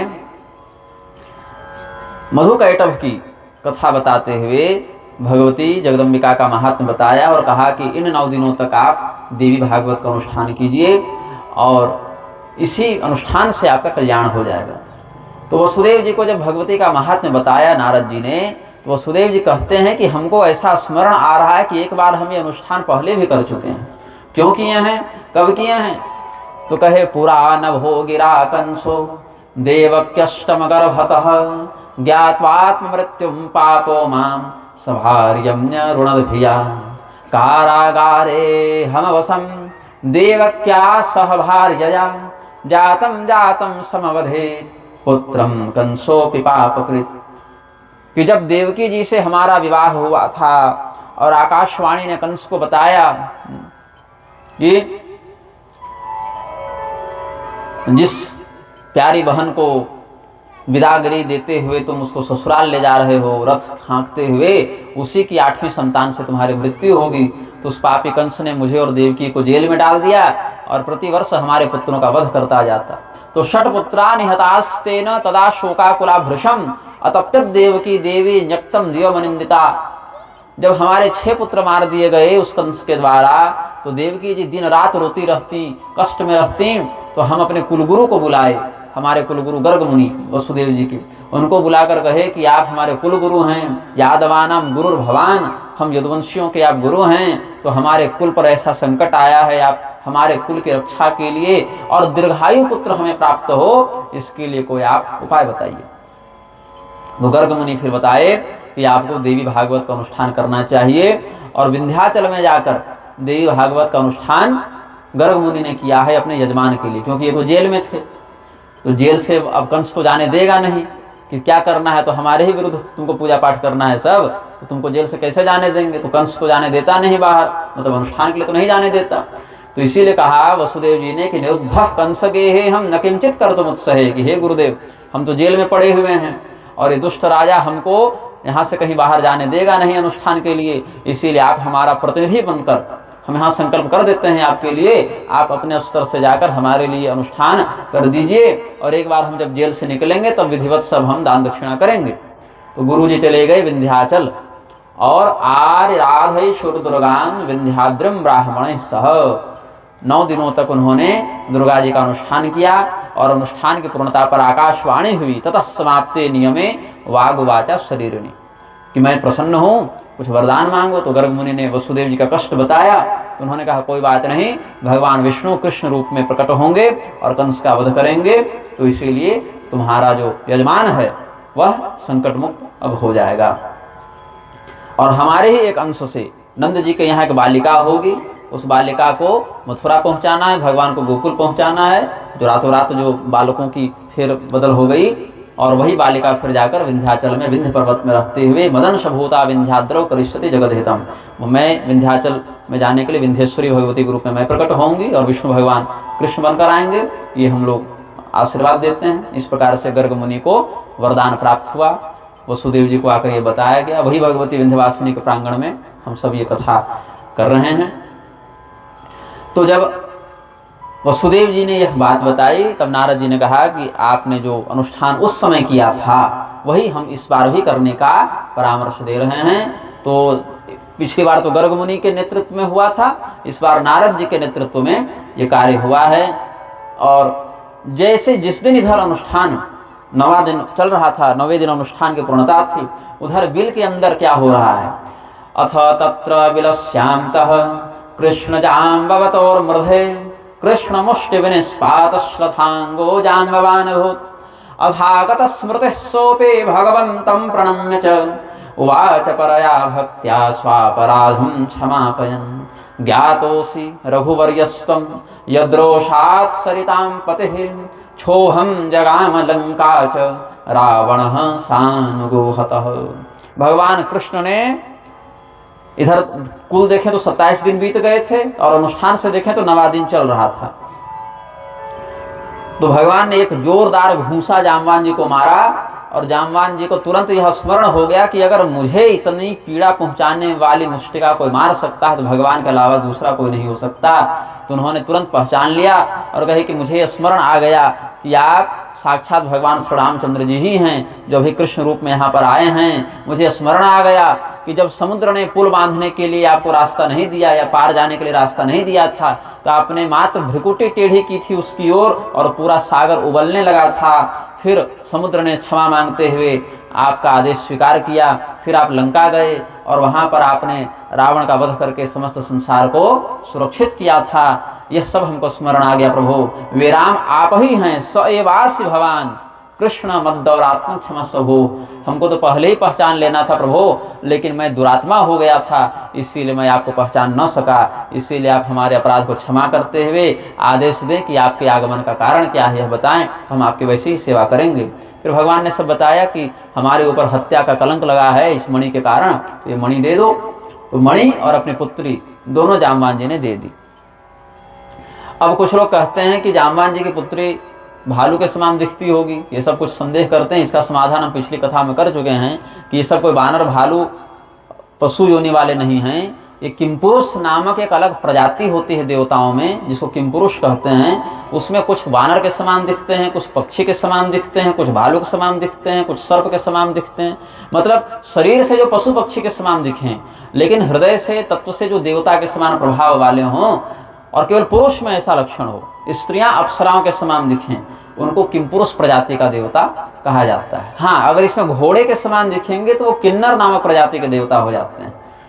एक ये अपवाद उसमें होता है। तो ये देवताओं का अलग अलग जो विभाग है वो आपको अमरकोश इत्यादि ग्रंथों में प्राप्त हो जाएगा। कुछ योग दर्शन आदि में भी किमपुरुषों का वर्णन मिलता है। अलग अलग शास्त्रों में पढ़ने से ये सब समाधान हो जाता है।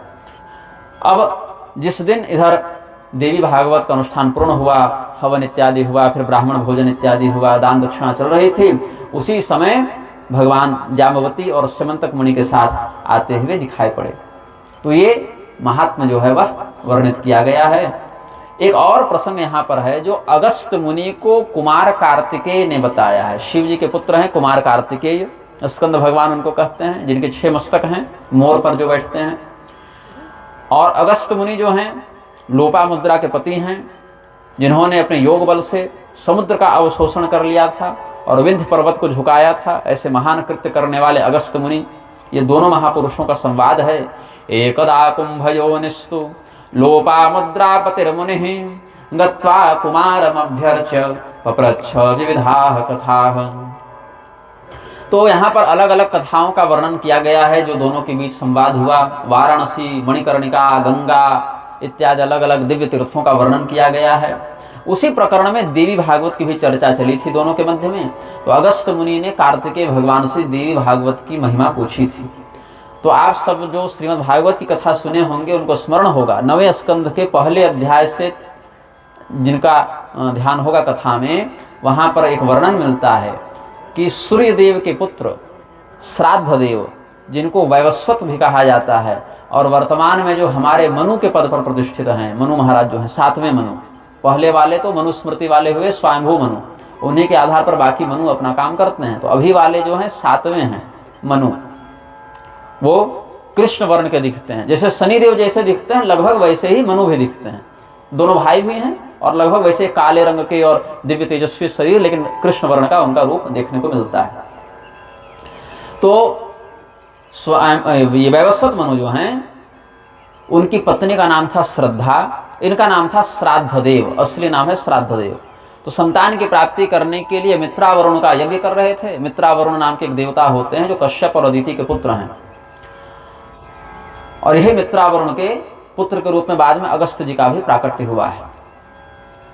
तो वही श्रद्धा नाम जो था यजमान की पत्नी का, उन्होंने गुरु जी से कहा, वशिष्ठ जी से कहा कि हमें पुत्री चाहिए, और यजमान के मन में था पुत्र चाहिए। तो यजमान के मन में जो था उन्होंने मन में ही रखा, और यजमान की पत्नी ने गुरु जी से कह दिया। तो गुरु जी ने पुत्री का संकल्प किया। परिणाम स्वरूप पुत्रेष्टि यज्ञ के परिणाम में पुत्री का जन्म हुआ। तो मनु महाराज का मन थोड़ा खिन्न हुआ, बोले कि हमारे मन में पुत्र का भाव था, और पुत्री हो गई, तो ऐसा विपरीत परिणाम क्यों? तो गुरु जी ने कहा कि परिणाम विपरीत नहीं हुआ है, यजमान की पत्नी ने जिस प्रकार का संकल्प करवाया, हमने वैसे ही मंत्र का प्रयोग किया है।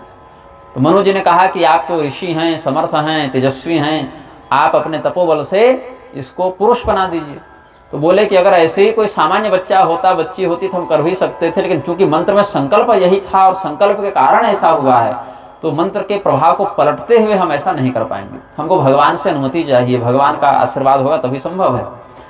तो फिर अंततः ईश्वर के शरण में जब वो गए, ईश्वरम शरणम या तो इलाया पुंस्त्व कामया, जब बच्ची थी तो उसका नाम था इला, तो वह पुरुष बन जाए इस कामना से ईश्वरम शरणम याता, ईश्वर की शरण में गए, तपस्या किए और तपस्या से फिर वरदान प्राप्त करके उनको पुरुष बना दिया।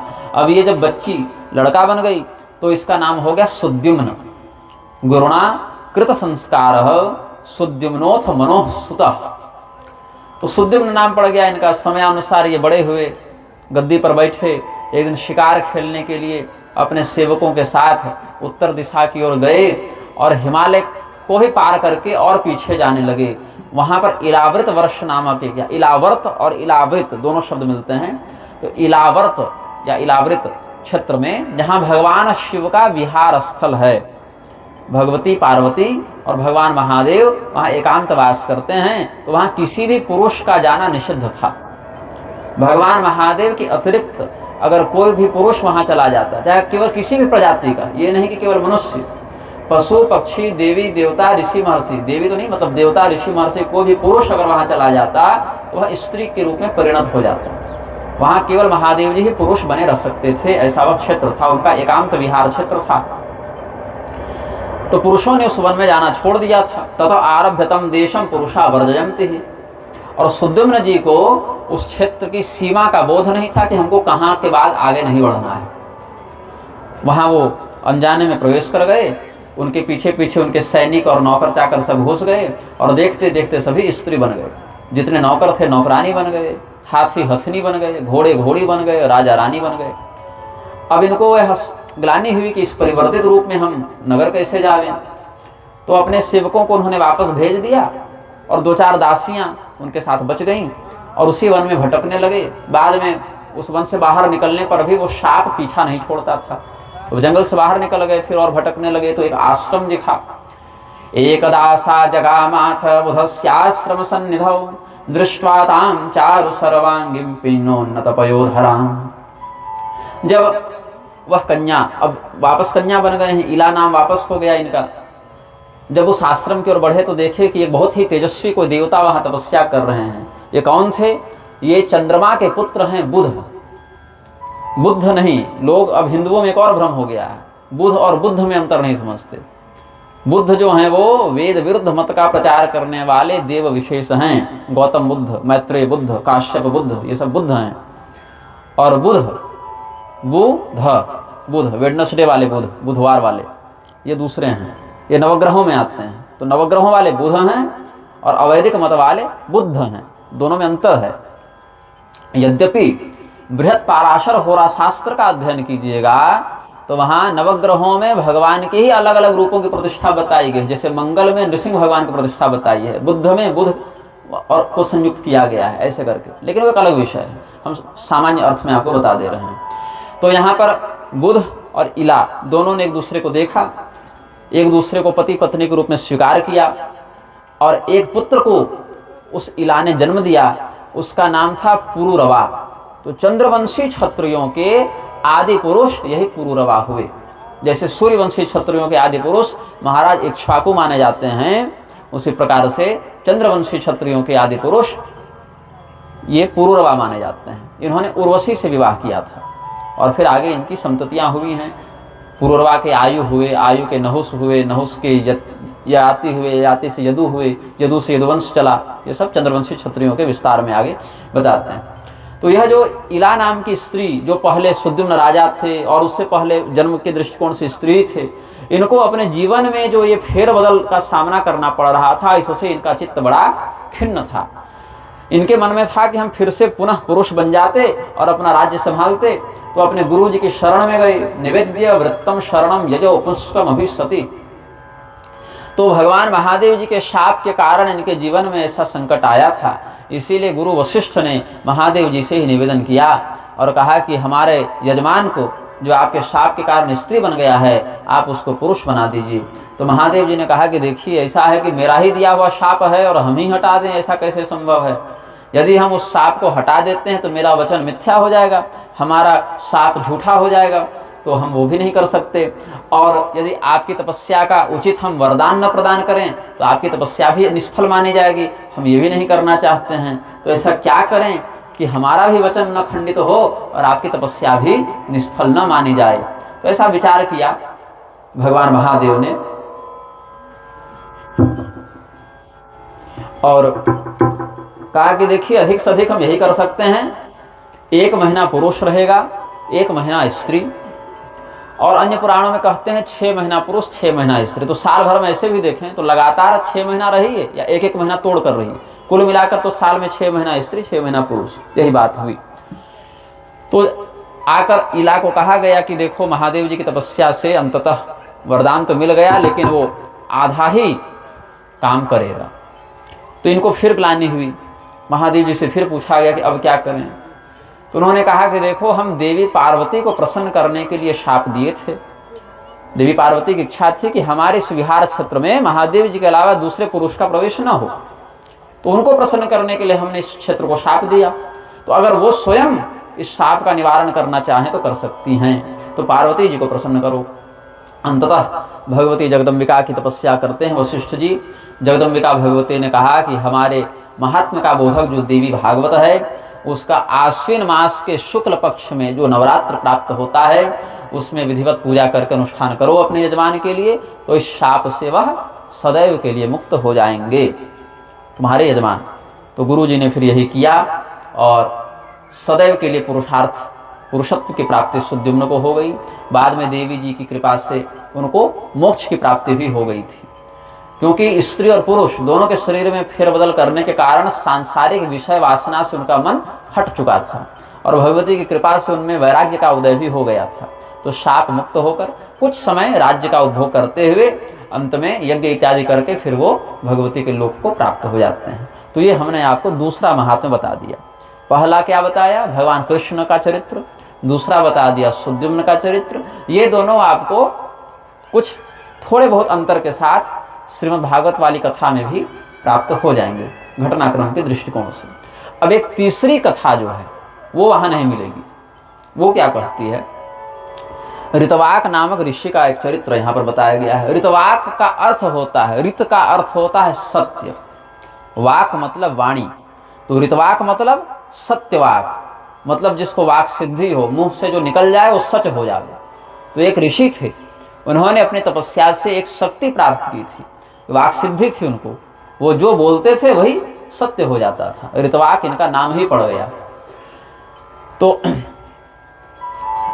यहाँ पर भागवत महापुराण जो देवी भागवत के रूप में हमारे पास देवी खंड के रूप में यहाँ उपलब्ध है, उसकी और भी महिमा बताते हैं।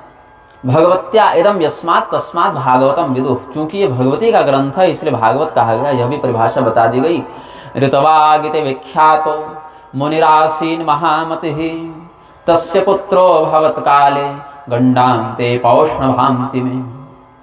ऋतवाक नामक ऋषि हैं, उनका एक पुत्र रेवती नक्षत्र के अंतिम भाग में, जब गंडांत योग कहते हैं, उसमें जन्म लिया था। तो इन्होंने अपने पुत्र का सब संस्कार किया। बच्चे के जन्म लेने पर धर्म के दृष्टिकोण से जो जात कर्म संस्कार इत्यादि होते हैं सब कर दिया, समयानुसार चूड़ाकरण कर दिया, मुंडन कर दिया। फिर ब्राह्मण का बच्चा है तो जनेऊ इत्यादि भी होगा, तो समयानुसार उसका यज्ञोपवीत भी कर दिया ऋषि ने। फिर जनेऊ के बाद क्या करते हैं? अध्ययन। यज्ञोपवीत के बाद विद्याध्ययन की परंपरा होती है शास्त्र में। अब आजकल लोग क्या करते हैं? मूर्खता में जब विवाह होगा तभी जनेऊ करेंगे, एक दिन पहनेंगे, फिर खूंटी में टांग देंगे। तो ये तमाशा है, ये संस्कार नहीं है। यज्ञोपवीत जो है वह ब्राह्मण का कब हो? 6 से 16 वर्ष की अवस्था के बीच हो जावे। क्षत्रिय का 8 से 21 के बीच में हो जावे, 22 के बीच में हो जावे। गर्भकाल जोड़ दें तो 22 भी हो जाता है। वैश्य का कहीं 10 और कहीं 12 से 24 के बीच में हो जावे। उसके बाद करना निष्फल माना जाता है। उसके बाद अगर नहीं करेगा तो भी तो दोष है ही, और अगर करेगा तो व्रात्य दोष लगता है, जिसका प्रायश्चित करते हुए, जिसको पतित सावित्री या आरूढ़ पतित या व्रात्य दोष कहा जाता है। आरूढ़ पतित शब्द ऐसे सन्यासी के लिए अधिक प्रयुक्त है, लेकिन व्रात्य या पतित सावित्री दोष कहते हैं, जिसका प्रायश्चित करके वह संस्कार करना चाहिए। तो इसका ध्यान आजकल लोग रखते नहीं हैं। बेटा पढ़ लेगा, इंजीनियर डॉक्टर बन जाएगा, जब विवाह की बात आ गई तो मंडप पर एक थोड़ा सा बाल इधर से काट के जनेऊ पहना के उतार देंगे, ये कोई लाभ नहीं। तो विधिवत कोई भी संस्कार हो जब किया जावे तो वह वैध माना जाता है। संतान ही जन्म ले रही है, विवाह से पहले हो जाए तो क्या हो जाएगी? अवैध हो जाएगी। विवाह संस्कार के साथ होगी तो वैध मानी जाएगी। विवाह के बाद हो लेकिन दूसरे की पत्नी से हो जाए तो फिर अवैध मानी जाएगी, है ना। तो संस्कार वैध और अवैध के बीच में डोलता रहता है। जनेऊ ब्राह्मण का 16 साल के बाद हुआ तो क्या हो गया? अवैध हो गया। 16 साल से पहले हुआ तो क्या हो गया? वैध हो गया। लेकिन दूसरे गोत्र के शाखा सूत्र के मंत्रों से हो गया तो फिर अवैध हो गया। तो कौन सा संस्कार शास्त्र में किस समय में, किस मुहूर्त में और किन मंत्रों से वर्णित है, इसका ध्यान रखते हुए करने पर ही उसका फल प्राप्त होता है, उसकी अधिकारिता प्राप्त होती है। तो यहाँ पर ऋतवाक मुनि का हम वर्णन कर रहे थे, जिनका पुत्र जन्म लेता है कब? रेवती नक्षत्र के अंतिम भाग में, जिसको गंडांत योग कहते हैं, वो अशुभ माना जाता है, उसमें उसका जन्म हुआ। तो महर्षि ऋतवाक ने अपने पुत्र के सभी शास्त्रीय संस्कार किए, लेकिन एक दुष्परिणाम यह हुआ कि जिस दिन से उस बच्चे का जन्म हुआ था, उनके घर में रोज किसी न किसी बात को लेकर झगड़ा हो जावे, किसी न किसी बात को लेकर बीमारी हो जावे, कोई रोग हो जावे, कोई शोक हो जावे, कहीं झगड़ा हो जावे। जबकि ये तो संयमी तपस्वी थे, इनमें काम क्रोध लोभ तो था नहीं, लेकिन बच्चे के जन्म लेते ही घर में कुछ न कुछ तनाव, कुछ न कुछ अशांति सदैव बनी रहती थी। अब तो कलयुग के कृपा से हम सबके घर में कोई न कोई समस्या, अशांति, रोग, दुख है, लेकिन इनके जैसे महर्षि के घर में भी ये सब समस्या होने लगी, गृह क्लेश होने लगा, माता भी बीमार रहने लगी, बहुत दुखी रहने लगी। तो ये ऋषि बड़े चिंतित रहने लगे कि आखिर हमारे जैसे सदाचारी और तपस्वी के घर में ये सब समस्या क्यों हो रही है। लेकिन बहुत विचार करने के बाद भी इनके मन में कोई ठोस कारण नहीं पता चल रहा था कि आखिर घर में समस्या क्यों है। बच्चे का मन पढ़ाई में नहीं लगे, बच्चे को कुछ पढ़ाएं तो बच्चा पढ़े नहीं। बड़ा हो गया इनका बालक, जवान हो गया, लेकिन कुछ पढ़ नहीं सका, अंगूठा छाप रहा। अब जब जवान हो गया तो क्या किया, एक बार इसने किसी दूसरे ऋषि की बहू का अपहरण करके अपने घर में ले आया। अब पूरे समाज में, संत महात्मा ऋषि महर्षि के समाज में इनकी बड़ी बदनामी हुई कि आपका बेटा दूसरे की पत्नी का अपहरण करके ले आया। घर वालों ने बहुत डांटा, माता पिता ने खूब डांटा इसको, लेकिन इसका दिमाग ही नहीं जाए सही रास्ते पर, इसकी बुद्धि ही भ्रष्ट हो चुकी थी, बचपन से ही बुद्धि इसकी खराब थी। तो ऋतवाक मुनि जो हैं एक दिन कहने लगे, अपुत्रता वरम नृणाम न कदाचित कुपुत्रता। निस्संतान रहना ज्यादा बढ़िया है, लेकिन ऐसी संतान का होना उचित नहीं है। मतलब घर में आतंकवादी जन्म ले ले, उससे अच्छा है कि निस्संतान रहो, ये कहने का अर्थ है। क्यों? अगर निस्संतान रहोगे तो केवल माता पिता को कष्ट होगा, लेकिन अगर गलत आचरण वाली संतान हो गई तो माता पिता के साथ साथ पूरे आस पड़ोस, घर परिवार, पूरे समाज को वह प्रताड़ित करेगा, कष्ट देता रहेगा। इसीलिए इन्होंने ऐसा कहा। न वो अपना उद्धार कर सकता है, न अपने पूर्वजों का उद्धार कर सकता है, न समाज के किसी व्यक्ति के किसी काम आ सकता है। इसलिए दुराचारी पुत्र के होने से अच्छा है कि हम पुत्रहीन रह जावें, ये कहा उन्होंने। और गर्ग मुनि के पास गए। गर्ग मुनि बड़े ज्योतिषी, गर्ग संहिता, उन्होंने ज्योतिष में भी गर्ग मुनि का मत माना जाता है, गर्ग संहिता कहते हैं उसको, एक भगवान कृष्ण की लीलाओं से संबंधित भी है। तो गर्ग मुनि बड़े ज्योतिषी, तो उनके पास गए। अब कुंडली दिखाने कहीं तो पहुंचेंगे, तो बोले कि महाराज हमारे घर में बड़ा क्लेश है और हमारा लड़का बहुत बिगड़ चुका है, कारण क्या है इस उपद्रव का हमारे घर में, तो ये बताइए, क्या हमसे कोई गड़बड़ हुई, क्या हमारी पत्नी से कोई अपराध हो गया? हमारी जानकारी में हमने कोई ऐसा पाप नहीं किया है और हमारी पत्नी ने भी कुछ ऐसा गलत नहीं किया है। तो हमने जो संतान को उत्पन्न किया ये भी कोई शारीरिक तृप्ति के लिए नहीं किया। हमें संतान प्राप्त होगी तो मरने के बाद भी हमारे वंश का आगे विस्तार होता रहेगा, पुत्रों का श्राद्ध तर्पण होता रहेगा, पितृ ऋण से हम ऋण होंगे, इसीलिए हमने संतान को उत्पन्न किया। लेकिन आखिर हमारा बच्चा इस प्रकार से गलत कैसे निकल गया? क्या इसमें हमारा कोई पाप है कि इसकी माता का कोई पाप है? ये बता दीजिए। एतन्निशम्य वचनं गर्गाचार्यो मुनेस्तदा विचार्य सर्वं तदहेतुं ज्योतिर्विदवाचमब्रवीत्। ज्योतिर्विद ज्योतिष शास्त्र के वेत्ता थे गर्ग मुनि, तो उन्होंने ध्यान लगाया, सब ग्रह नक्षत्रों की गणना की, वही समस्या क्या है इनकी, जान गए समस्या। बोले सुनो हे ऋतवाक मुनि, आपकी कोई गलती नहीं है, आपकी पत्नी की भी कोई गलती नहीं है, और आपके वंश खानदान कुल में भी किसी में ऐसा कोई दोष नहीं है कि ये पाप आपको दंड दे रहा है। इसमें सबसे अधिक जो दोष हम समझते हैं वो इसके जन्म की ग्रह दशा का दोष है। इसने रेवती नक्षत्र के अंतिम भाग, जिसको गंडांत योग कहते हैं, उसमें जन्म लिया है आपका बालक। उसी नक्षत्र का अशुभ प्रभाव इसकी बुद्धि पर पड़ रहा है, तो इसकी ग्रह शांति ऐसे करानी पड़ेगी, नक्षत्र शांति करानी पड़ेगी। तो नक्षत्र शांति के लिए क्या करना पड़ेगा? बोले यार भगवती, अब प्रकृति के ही सभी अंश हैं, ग्रह नक्षत्र तारे क्या हैं? प्रकृति तो हैं। तो प्रकृति मूल प्रकृति जगदम्बिका की आप आराधना कीजिए। समाराधय यत्नेन दुर्गाम दुर्गति नाशिनीम, दुर्गति का नाश करने वाली दुर्गा देवी की आप आराधना कीजिए, उसी से ये अशुभ टलेगा। तो बड़े क्रोधित हो गए और मानो बेहोश हो गए क्रोध के कारण। अरे जब हमने गलती नहीं की, हमारे बच्चे ने भी गलती नहीं की, हमारी पत्नी ने भी नहीं गलती की, हमारे पूर्वजों ने भी गलती नहीं की, तो केवल रेवती नक्षत्र के कारण हमको इतना बड़ा कष्ट हो गया। तो उनके मुख से शाप निकल गया, क्रोध के कारण उन्होंने शाप दे दिया कि आज के बाद रेवती नक्षत्र होगा ही नहीं। उन्होंने पूरा का पूरा एक नक्षत्र मंडल ही हटा दिया ब्रह्मांड से। कहा कि रेवतीम तो शशापासो व्योम्नः पततु रेवती, यह जो रेवती नक्षत्र है अब 26 ही होंगे, 27 नक्षत्र नहीं होंगे। ये नक्षत्र ही हम हटा देते हैं, क्योंकि हमारा बच्चा ऐसा निकल गया और भी किसी का जन्म हो जाए, उसका वंश खत्म हो जाए, फिर किसी का बच्चा हो जाए, उसके माता पिता कष्ट हो, तो इसको हम जड़ से समाप्त करते हैं समस्या। अब रेवती नक्षत्र जो है वह नष्ट हो गया। वह रेवती नामक नक्षत्र की जो देवी है, चंद्रमा की पत्नियों में रेवती की भी गणना है ना, रोहिणी ऐसे सबसे प्रिय है, लेकिन 27 नक्षत्रों का अधिपति चंद्रमा होते हैं।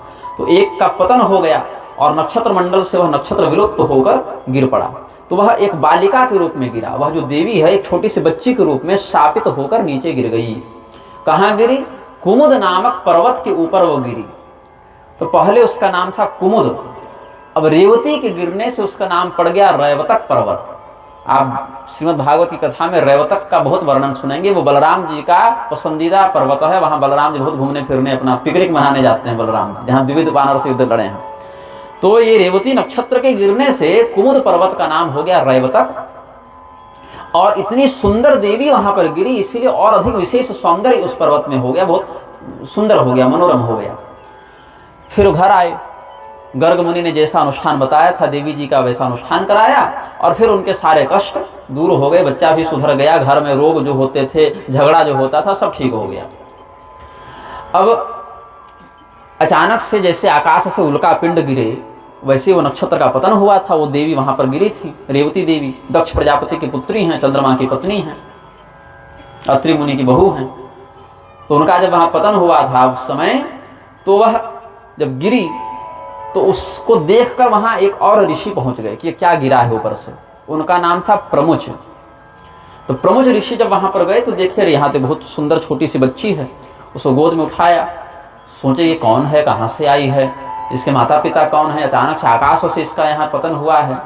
तो संयोगवश उसका नाम रेवती ही रख दिया उन्होंने फिर से। उनको ऐसा कुछ अंदर से लगा, अंदर से प्रेरणा हुई कि इसकी जो प्रतिभा है, इसकी जो सुंदरता है, इसको इसमें जो चमक है, उसको देखकर रेवती नक्षत्र का स्मरण हो गया इनको। तो कहा कि इसका हम नाम रख देंगे रेवती। यहाँ भी उसका वही नाम होगा, नाम बदला नहीं गया। तो उस रेवती नक्षत्र के अंश से इस कन्या का प्राकट्य हुआ था। अपने आश्रम में ले आए, अपनी बेटी के समान उसका पालन पोषण करने लगे। पुत्री जब बड़ी हुई तो विवाह की चिंता उनके मन में हुई कि इसके योग्य वर को हम कहाँ से खोजें। एक तो इतनी तेजस्विनी है, इतनी दिव्य आभा है, तो इसके समान तेजस्वी कोई वर मिले पहले तब ना। बहुत अधिक गुणी वर हो या कन्या हो, उसके जीवन में भी अलग समस्या है कि उसको अपने गुण के लायक व्यक्ति नहीं मिलेगा। तो गुण के अधिक होने से या अवगुण के अधिक होने से भी विवाह में समस्या हो जाती है। तो प्रमुख मुनि जो है वो बहुत चिंतित रहते थे कि हम अपनी बिटिया का ब्याह कहाँ करेंगे, कौन सा व्यक्ति इसके योग्य होगा। तो हवन कर रहे थे, प्रतिदिन अग्निहोत्र करते थे। हवन करते हुए उनके मन में विचार आया कि हमको देवताओं से ही पूछना चाहिए, वही बताएंगे कि हम किसको अपना दामाद बनाएं। तो सामने अग्निदेव प्रकट से ही हवन कर रहे थे, तो उन्होंने पूछ दिया कि हे अग्निदेव, आप ही हमें मार्गदर्शन दीजिए कि हम अपनी कन्या का कन्यादान किस वर के लिए करें, वो इसके लायक योग्य वर हमें मिलेगा कहाँ। तो दुर्दमो भविता भरता मुने स्याः पृथ्वी पतिः इति श्रुत्वा वचो वहने प्रसन्नो भून् मुनिस्तदा। अग्निदेव कहे कि हे प्रमुख, हे महर्षि, आप चिंता मत कीजिए, अभी दूल्हा आप ही के आश्रम में है। बोले हमारे आश्रम में कौन है ऐसा? बोले आया है अभी, उसका नाम है दुर्दम, बहुत बड़े राजा हैं, महाराज दुर्दम आए हैं आपके आश्रम में, और ये विक्रमशील नामक राजा के पुत्र हैं। विक्रमशील राजा और रानी कालिंदी से इनका जन्म हुआ है, और ये प्रियव्रत के वंश में उत्पन्न हुए हैं। प्रियव्रत का नाम जो नहीं जानते हैं उनको मैं याद दिला दूं, प्रियव्रत के भतीजे थे ध्रुव जी, भक्तराज ध्रुव जो हैं उनके चाचा हैं प्रियव्रत, उन्हीं के वंश में हुए थे विक्रमशील महाराज। उन्हीं के पुत्र थे दुर्दम, जो उस समय आए हुए थे प्रमुच नामक ऋषि के आश्रम में। तो प्रसन्न हो गए, और अच्छा, हम तो कहीं भटकना भी नहीं पड़ा, हमको तुरंत पहुंचे अपने यज्ञशाला से बाहर निकलकर, जहां अतिथि कक्ष था, जहां सब अतिथि बैठते थे, वहां पहुंचे। तो इससे पहले कि महर्षि हवन पूरा करके निकलते, तब तक इधर और एक घटना घटित हो चुकी थी। क्या घटना घटित हुई है? महर्षिर भगवान अस्मादाश्रमात् क्व गतः प्रिये तत्पादौ द्रष्टुमिच्छामि वद कल्याणि तत्त्वतः। जब राजा दुर्दम महर्षि प्रमुच के आश्रम में प्रवेश किए, तो उन्होंने देखा कि महर्षि हैं नहीं, क्योंकि हवन करने गए हुए थे वो। तो ये जो लड़की थी रेवती, ये जो कन्या है, वो स्वागत करने के लिए सामने आई।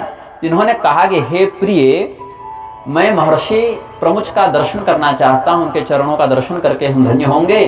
तो अभी दिख नहीं रहे, तुम बताओ कि वो कहाँ गए हैं। तो उन्होंने क्या कहा? हे प्रिय तुम बताओ, जबकि सामान्यतया ऐसा संबोधन पत्नी के लिए किया जाता है, प्रिय शब्द का प्रयोग।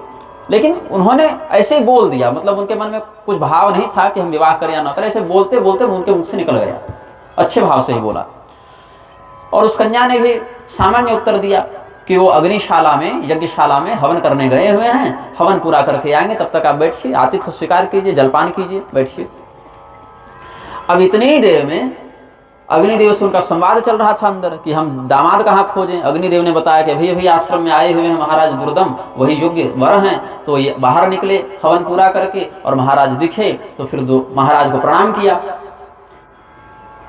महाराज ने प्रमुच को प्रणाम किया, प्रमुच ने आशीर्वाद दिया, फिर बैठे। और प्रमुच जी के एक शिष्य थे जिनका नाम था गौतम, ये दूसरे गौतम है। एक अहल्या जी के पति गौतम मुनि थे ना, वो दूसरे हैं। ये गौतम नामक शिष्य को कहा कि राजा के लिए अर्घ ले आओ, हाथ पर धोने के लिए पानी, कुल्ला करने के लिए जल लाते हैं ना, तो पाद्य अर्घ्य आचमनीय, हाथ धोने के लिए जो पानी दिया जाता है उसको अर्घ्य कहते हैं।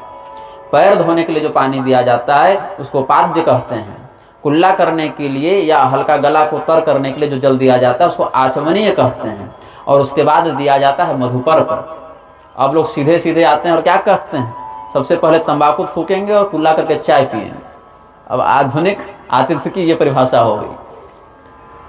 और पहले, और अगर तुरंत खाए तो कहेंगे अभी चाय रहने दीजिए, अभी भी गुटखा खाए हैं, खैनी दबाए हैं, आधा घंटा बाद चाय पिएंगे। तो ये तो कलयुग में हो गया। और सत्ययुग में क्या होता था, श्रेष्ठ व्यक्ति के आने पर हाथ धोने के लिए, पैर धोने के लिए और कुल्ला करने के लिए पानी दिया जाता था, फिर मधुपर्क इत्यादि दिया जाता था।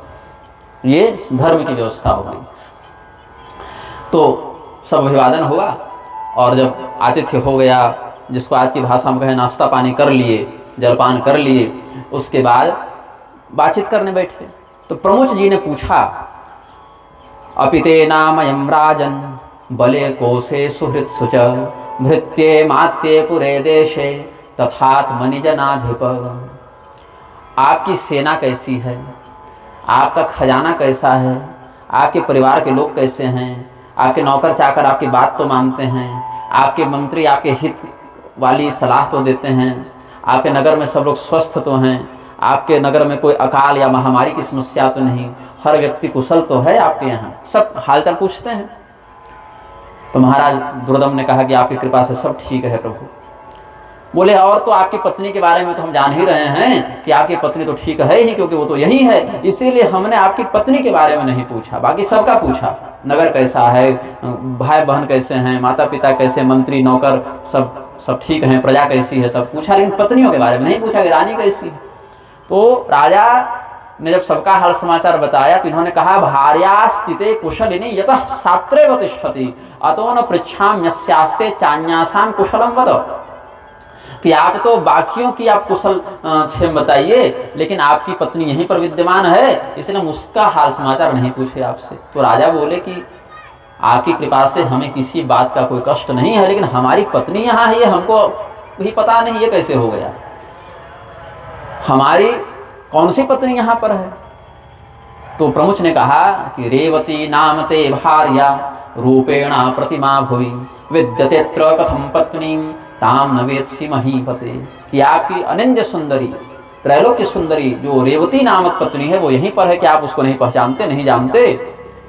तो राजा बोले कि हे प्रभु, हमारी तो बहुत सी पत्नियां हैं, सुभद्रा इत्यादि उनकी पत्नियां थीं, तो वो तो महल में हैं, हमारी रेवती नाम की पत्नी कब से हो गई ये तो हमको पता नहीं, और हमारी रेवती नाम की पत्नी है वो आपके यहाँ, ये तो हमको आपसे पता चल रहा है। तो जाना में तास्तु भगवान नैव जाना में रेवती, इस रेवती के बारे में मुझे कुछ पता नहीं, ये कौन है। तो ऋषि बोले कि यहाँ आश्रम में प्रवेश करते ही हे प्रिय, इस शब्द से आपने जिसको पुकारा उसको आप इतनी जल्दी कैसे भूल गए। प्रियेति सांप्रतम राजन स्वयुक्ता या महामते सा विस्मृता क्षणादेव याते श्लाघ्यतमा प्रिया। अभी कुछ देर पहले आपने उसको प्रिय कहा और इतनी जल्दी भूल गए, ये कैसा आपका स्मरण है भाई। तो राजा डर गए। अब किसी के घर में गए हों और उनकी बेटी को प्रिय कह दिए हों तो होगा तो झगड़ा। ये डर गए कि शाप मिला आज हमें, तुरंत पैर पकड़ लिए, बोले महाराज हमने बस बोल चाल में ऐसे ही बोल दिया, हमारे मन में कोई पाप नहीं था, कोई कपट नहीं था। मुने दुष्टो नमी भाव कोपम माँ कर तुम रसी, कि आप क्रोध न करें, हमारे मन में कोई बुरी भावना नहीं थी, ऐसे ही बोलने में हमने बोल दिया। बोले राजन हम जानते हैं कि आपका भाव दूषित नहीं था और आपने जो कहा वह सत्य कहा, अग्निदेव ने भी आपके कथन का समर्थन किया है। आज भी हम हवन करने के समय अग्निदेव से पूछे कि हम अपनी बेटी का विवाह किससे करें, उन्होंने आपका ही नाम बताया। इसीलिए चाहे जानकर आपने प्रिय कहा या अनजाने में कहा, लेकिन आपने गलत नहीं कहा, इसलिए आप कोई शंका न करें, अब आप विवाह करें।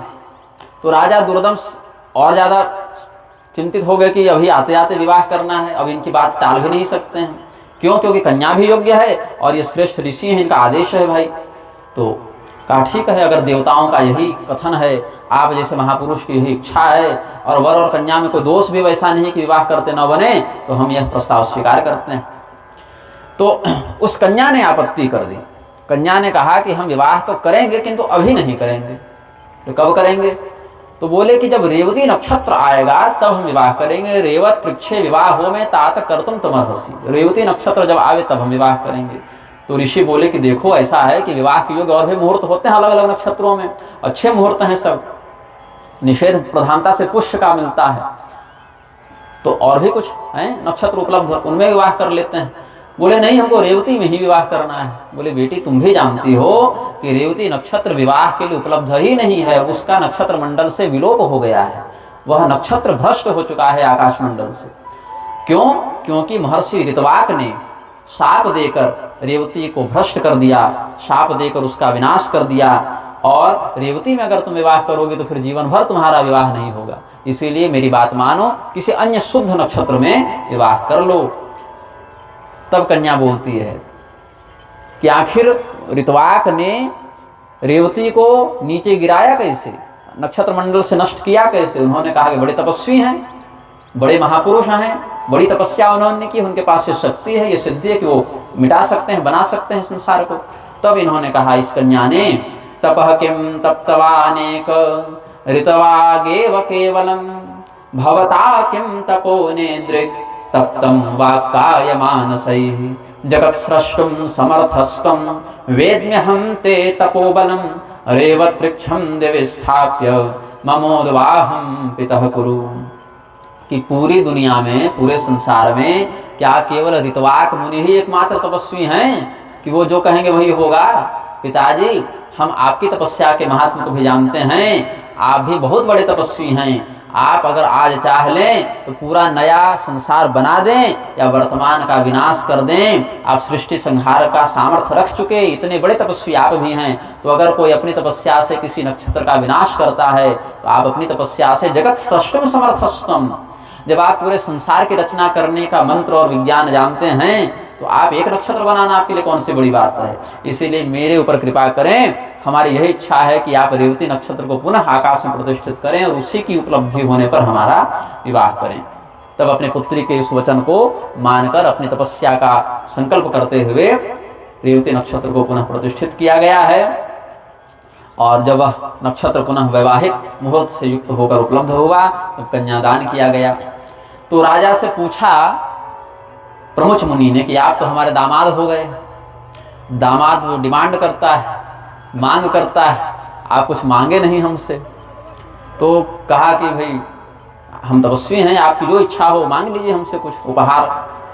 तो कहा कि हमको एक वरदान चाहिए आपसे। राजा ने कहा हमको एक वरदान दीजिए। क्या वरदान है? तो मनवंतराधिपम पुत्रम तत्प्रसादाच्च कामये, हमें ऐसा पुत्र मिले जो मनु बने, मनवंतर का स्वामी बने, ऐसा पुत्र हमें आप प्रदान करें। तो बोले ठीक है, यदि आपकी यही इच्छा है कि आपको ऐसा योग्य पुत्र मिले जो भविष्य में मनु के पद पर बैठे, इतने गरिमावान पद का अधिपति बने, तो आपको भगवती की आराधना करनी चाहिए। तो 5 बार भागवत जो है, देवी भागवत वो 5वां पुराण है। पुराणम पंचमम प्रोक्तम श्रीमद् भागवताभिधम, ये सब भी आता है, 5वां है ये। तो 5वें पुराण को 5 बार सुनिएगा तो आपको जैसा पुत्र चाहिए वैसा प्राप्त होगा। यह कहा है देवी भागवतम नाम पुराणम यत्तु पंचमम पंचकृतस्तु तच्छ्रुत्वा लप्स्यसे भिमतम सुतम। बोले ठीक है, तो 5वें पुराण को 5 बार सुनिएगा तो आपको ऐसा पुत्र मिलेगा जो 14 में से 5वें मनु के पद पर बैठेगा। ये वरदान दे दिया। तो पहले मनु हुए स्वयंभुव, फिर स्वारोचिष, फिर उत्तम, फिर तामस, 5वें हुए रेवती के पुत्र रैवत, 6ठे हुए चाक्षुष और अभी वाले हैं वैवस्वत। ऐसे 7 मनु हुए हैं, 7वें भी चल रहे हैं। अभी इसके बाद जो मनु होंगे उनका नाम है सावर्णी, और सावर्णी मनु सूर्य देव के पुत्र होंगे। और यही सावर्णी मनु पिछले जन्म में थे सुरथ नाम के राजा। उस समय स्वारोचिष मनवंतर था जब ये राजा थे, चैत्र वंश में उत्पन्न हुए थे। दूसरा मनवंतर जब स्वारोचिष मनवंतर चल रहा था तो ये सुरथ नाम के राजा थे, मेधा ऋषि के शिष्य थे। इनको शत्रुओं ने हराकर भगा दिया था, भाग गए थे जंगल, और वहाँ फिर भगवती की तपस्या 3 साल तक किए थे और भगवती ने वरदान देकर इनका राज्य भी वापस कर दिया था। और अगले मनु के रूप में, सीधे अगले तो नहीं लेकिन 8वें मनु के रूप में, क्योंकि बाकी तो रिजर्वेशन हो गया था ना, ये बनेंगे ये बनेंगे, 8वें मनु के रूप में इनको वरदान मिला कि बनेंगे। तो अभी इनको मनु के पद पर बैठने में लगभग 18 करोड़ वर्ष अभी और हैं। 18 करोड़ वर्ष के बाद जो संसार होगा उसके मनु बनेंगे सूर्यपुत्र सावर्णी। और ये जो रैवत की बात हम कर रहे हैं वो बन चुके, उनको मनु के पद पर बैठे हुए लगभग हम समझते हैं कि 75 करोड़ वर्ष बीत चुके, जिनकी बात बता रहे हैं। जो राजा रैवत की बात कहे, जो मनु बने 5वें, उनको रिटायर हुए 75 करोड़ से अधिक वर्ष बीत चुके हैं अब। लेकिन ग्रंथ का महात्म्य है तो हम लोग स्मरण करते हैं। तो प्रमुख मुनि के कहने पर 5वां पुराण जो देवी भागवत है उसको 5 बार अपनी पत्नी के साथ बैठकर अनुष्ठान की विधि से उन्होंने श्रवण किया और रैवत नामक पुत्र को प्राप्त किया। और फिर 5वें मनु के रूप में उनके पुत्र की प्रतिष्ठा होती है। इस प्रकार से हमने कहा आपको देवी भागवत का यह महात्म्य हमने आपको संक्षेपतः बता दिया है। कुछ सकाम विधि भी यहाँ बताई गई है। हस्त, अश्विनी, मूल, पुष्य, रोहिणी, अनुराधा, मृगशिरा, श्रवण, इतने नक्षत्र जो हैं, अगर सकाम वृत्ति से सुन रहे हो तो इतने नक्षत्रों में देवी भागवत का अनुष्ठान करना चाहिए। निष्काम के लिए दिनानाम नियमो नास्ति, ये सब बता दिए हैं। और महीनों में नवरात्र बता दिया। सामान्यतया जिन जिन महीनों में नवरात्र पड़े वो नवरात्र पकड़ लीजिए, अथवा ज्येष्ठ से लेकर 6 महीना, जेठ, आषाढ़, सावन, भादव, आश्विन, कार्तिक, इतने महीने में कर सकते हैं। ये हो गया। और जिस नक्षत्र में बृहस्पति हो वहाँ से चंद्रमा जिस नक्षत्र में हो वहाँ तक जोड़ने की कुछ ज्योतिषीय विधि दी गई है। उसमें कुछ विचार है कि इतने नक्षत्र में करें, इतने में न करें, ऐसे करके बताया गया है। और किसी भी प्रकार का अनुष्ठान हो, सबसे मुख्य बात क्या होनी चाहिए? उत्साह और भक्ति। ये नहीं कि ठान तो लिए बड़े जोर शोर से और बाद में कहिए क्या बवाल पाल लिए हैं, अब कहीं जल्दी पूरा हो जाए, भगवान पीछा छुड़ावे, ये भाव ना आना चाहिए। जिस भाव से भी हो सद्भाव हो, दुर्भाव ना हो। और यजमान के साथ साथ जो यजमान के सहयोगी हों उनमें भी उत्साह और भक्ति की बात होनी चाहिए। सहयोगियों में लोभ नहीं होना चाहिए, नहीं तो चंदा का पैसा खाकर निकल जाएंगे। हमारे कुछ अनुष्ठान ऐसे भी हुए हैं जहाँ यजमान बेचारे फंस गए, कमेटी वाले पैसा लेकर भाग गए। एक गांव कभी बताएंगे आपको एकांत में, उसमें हमारी उम्र थी 8 साल 9 साल की, उसमें उस यज्ञ में हम गए थे, तो ऐसा ही हुआ था। बाद में यजमान को हम लोगों ने कहा कि आप छोड़ दीजिए, बूढ़े थे बेचारे, आप छोड़ दीजिए, आपसे दक्षिणा नहीं चाहिए, आप बड़ी सेवा की उसी से संतुष्ट हैं। लेकिन उन्होंने बाद में अपनी जमीन गिरवी रख कर दक्षिणा दी और बाद में फिर कमेटी वालों को पकड़ा गया, फिर उनसे पैसा लेकर उनकी जमीन भी छुड़वाई गई, सब ठीक हो गया। लेकिन यज्ञ में विघ्न भी पड़ते हैं, ये कहने का मेरा अर्थ है। तो सहायक कैसे हो?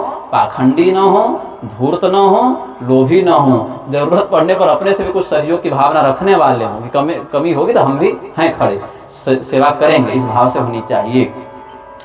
तो कैसा प्रबंध चाहिए भागवत के लिए? संभारम तादृशम कार्यम विवाहादौ च यादृशम। अपने घर में बेटी का विवाह करने के लिए जितना मन में तैयारी करके बैठते हैं, जितना प्रबंध करके बैठते हैं, अनुष्ठान जो भागवत का होता है, देवी भागवत श्रीमद् भागवत दोनों में ये बात है कि विवाह के बराबर खर्च या प्रबंध आपको दिमाग में बैठाकर चलना पड़ेगा कि हमको विवाह ही करना है बेटी का, ऐसा मानिएगा, तब ठीक से कर्मकांड पूरा होगा।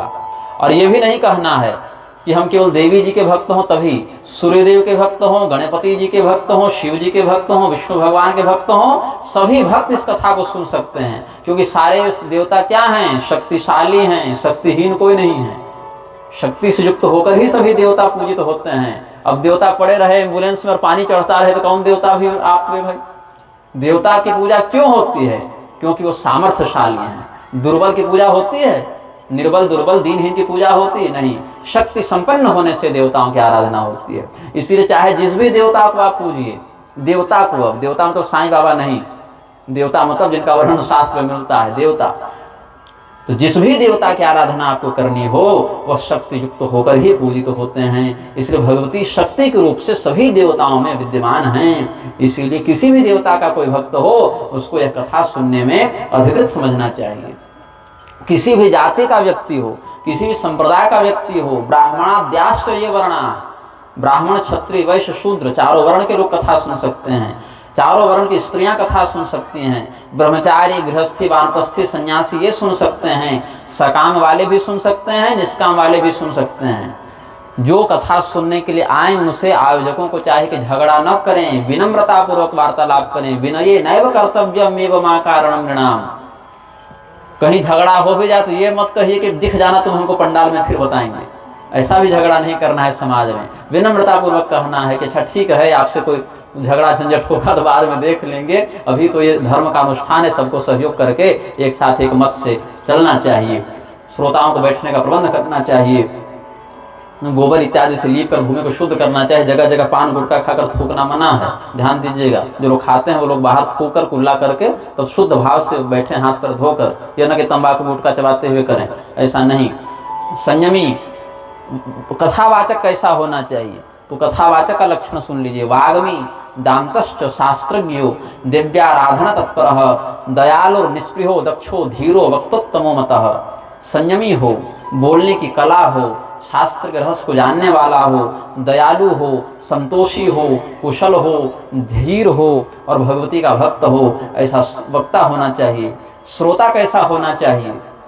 जो ब्राह्मणों की सेवा करने वाला हो, देवता का भक्त हो, झूठ न बोले, हिंसा न करे, उदार हो और विनम्र हो, ऐसा श्रोता होना चाहिए। और कैसा वक्ता और श्रोता निषिद्ध है? जो पाखंडी हो, लोभी हो, स्त्रियों के समान स्वभाव वाला हो। आजकल देखिएगा मंच पर बहुत मेकअप करके नाच गाना चलते रहता है, वैसा न हो। कामी न हो, धर्म का दिखावा करने वाला न हो, निष्ठुर न हो, बात बात पर क्रोध करने वाला न हो, ऐसा वक्ता होना चाहिए। पाखंडी लोभी इत्यादि का निषेध है। तो ये सब बातें हैं। जब कथा सुनने के लिए व्यक्ति बैठे तो उसको कुछ श्लोकों का पाठ करना चाहिए। आप लोग तो श्लोक पढ़ नहीं पाते हैं, तो हम ही आपके बदले श्लोक पढ़ देते हैं, उस भाव से स्मरण कर लेते हैं। क्योंकि यजमान जिस काम को करने की योग्यता या ज्ञान न रखे तो गुरु उसके बदले उसका भाव करके जैसे वसुदेव जी जेल में थे तो गर्ग जी कर दिए, तो जिस बात का बोध यजमान को न हो तो आचार्य अपने विवेक से उसका निवेदन करके उस काम को पूर्ण कर देते हैं। तो क्या है भागवत कथा, जो देवी भागवत है उसको सुनने के लिए क्या मंत्र है?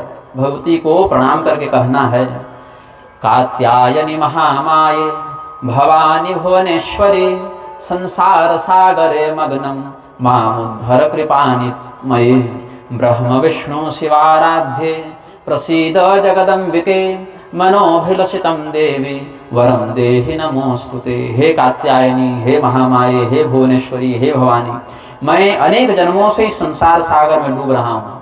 ब्रह्मा विष्णु महेश भी जिनकी आराधना करते हैं, ऐसे हे भगवती आप मेरे ऊपर प्रसन्न होकर मुझे वरदान प्रदान करें कि इस कथा में हमारा मन लगे और इस कथा के परिणाम से हमारा उद्धार हो। ऐसी प्रार्थना करनी चाहिए। किससे? भगवती से। तो हिंदी अर्थ बता दिया हमने, तो भाव आप समझ गए। संस्कृत भले न बोले लेकिन भाव का आश्रय ले लेना है। और जो वक्ता हों, व्यासपीठ पर जो बैठे हों, उनके प्रति क्या सोच रखनी चाहिए, क्या भावना रखनी चाहिए? सर्वशास्त्रे इतिहासज्ञ व्यासरूप नमोस्तुते कथा चंद्रोदये नान्तस्तमस्तोमं निराकुरु। कि वेदव्यास के पद पर जो व्यासपीठ पर आचार्य बैठकर उपदेश कर रहे हों, उनके प्रति श्रोता का भाव होना चाहिए कि आप धर्मशास्त्रों के विशेषज्ञ हैं, इतिहास पुराण के मर्मज्ञ हैं, इसीलिए हम आपको प्रणाम करते हैं।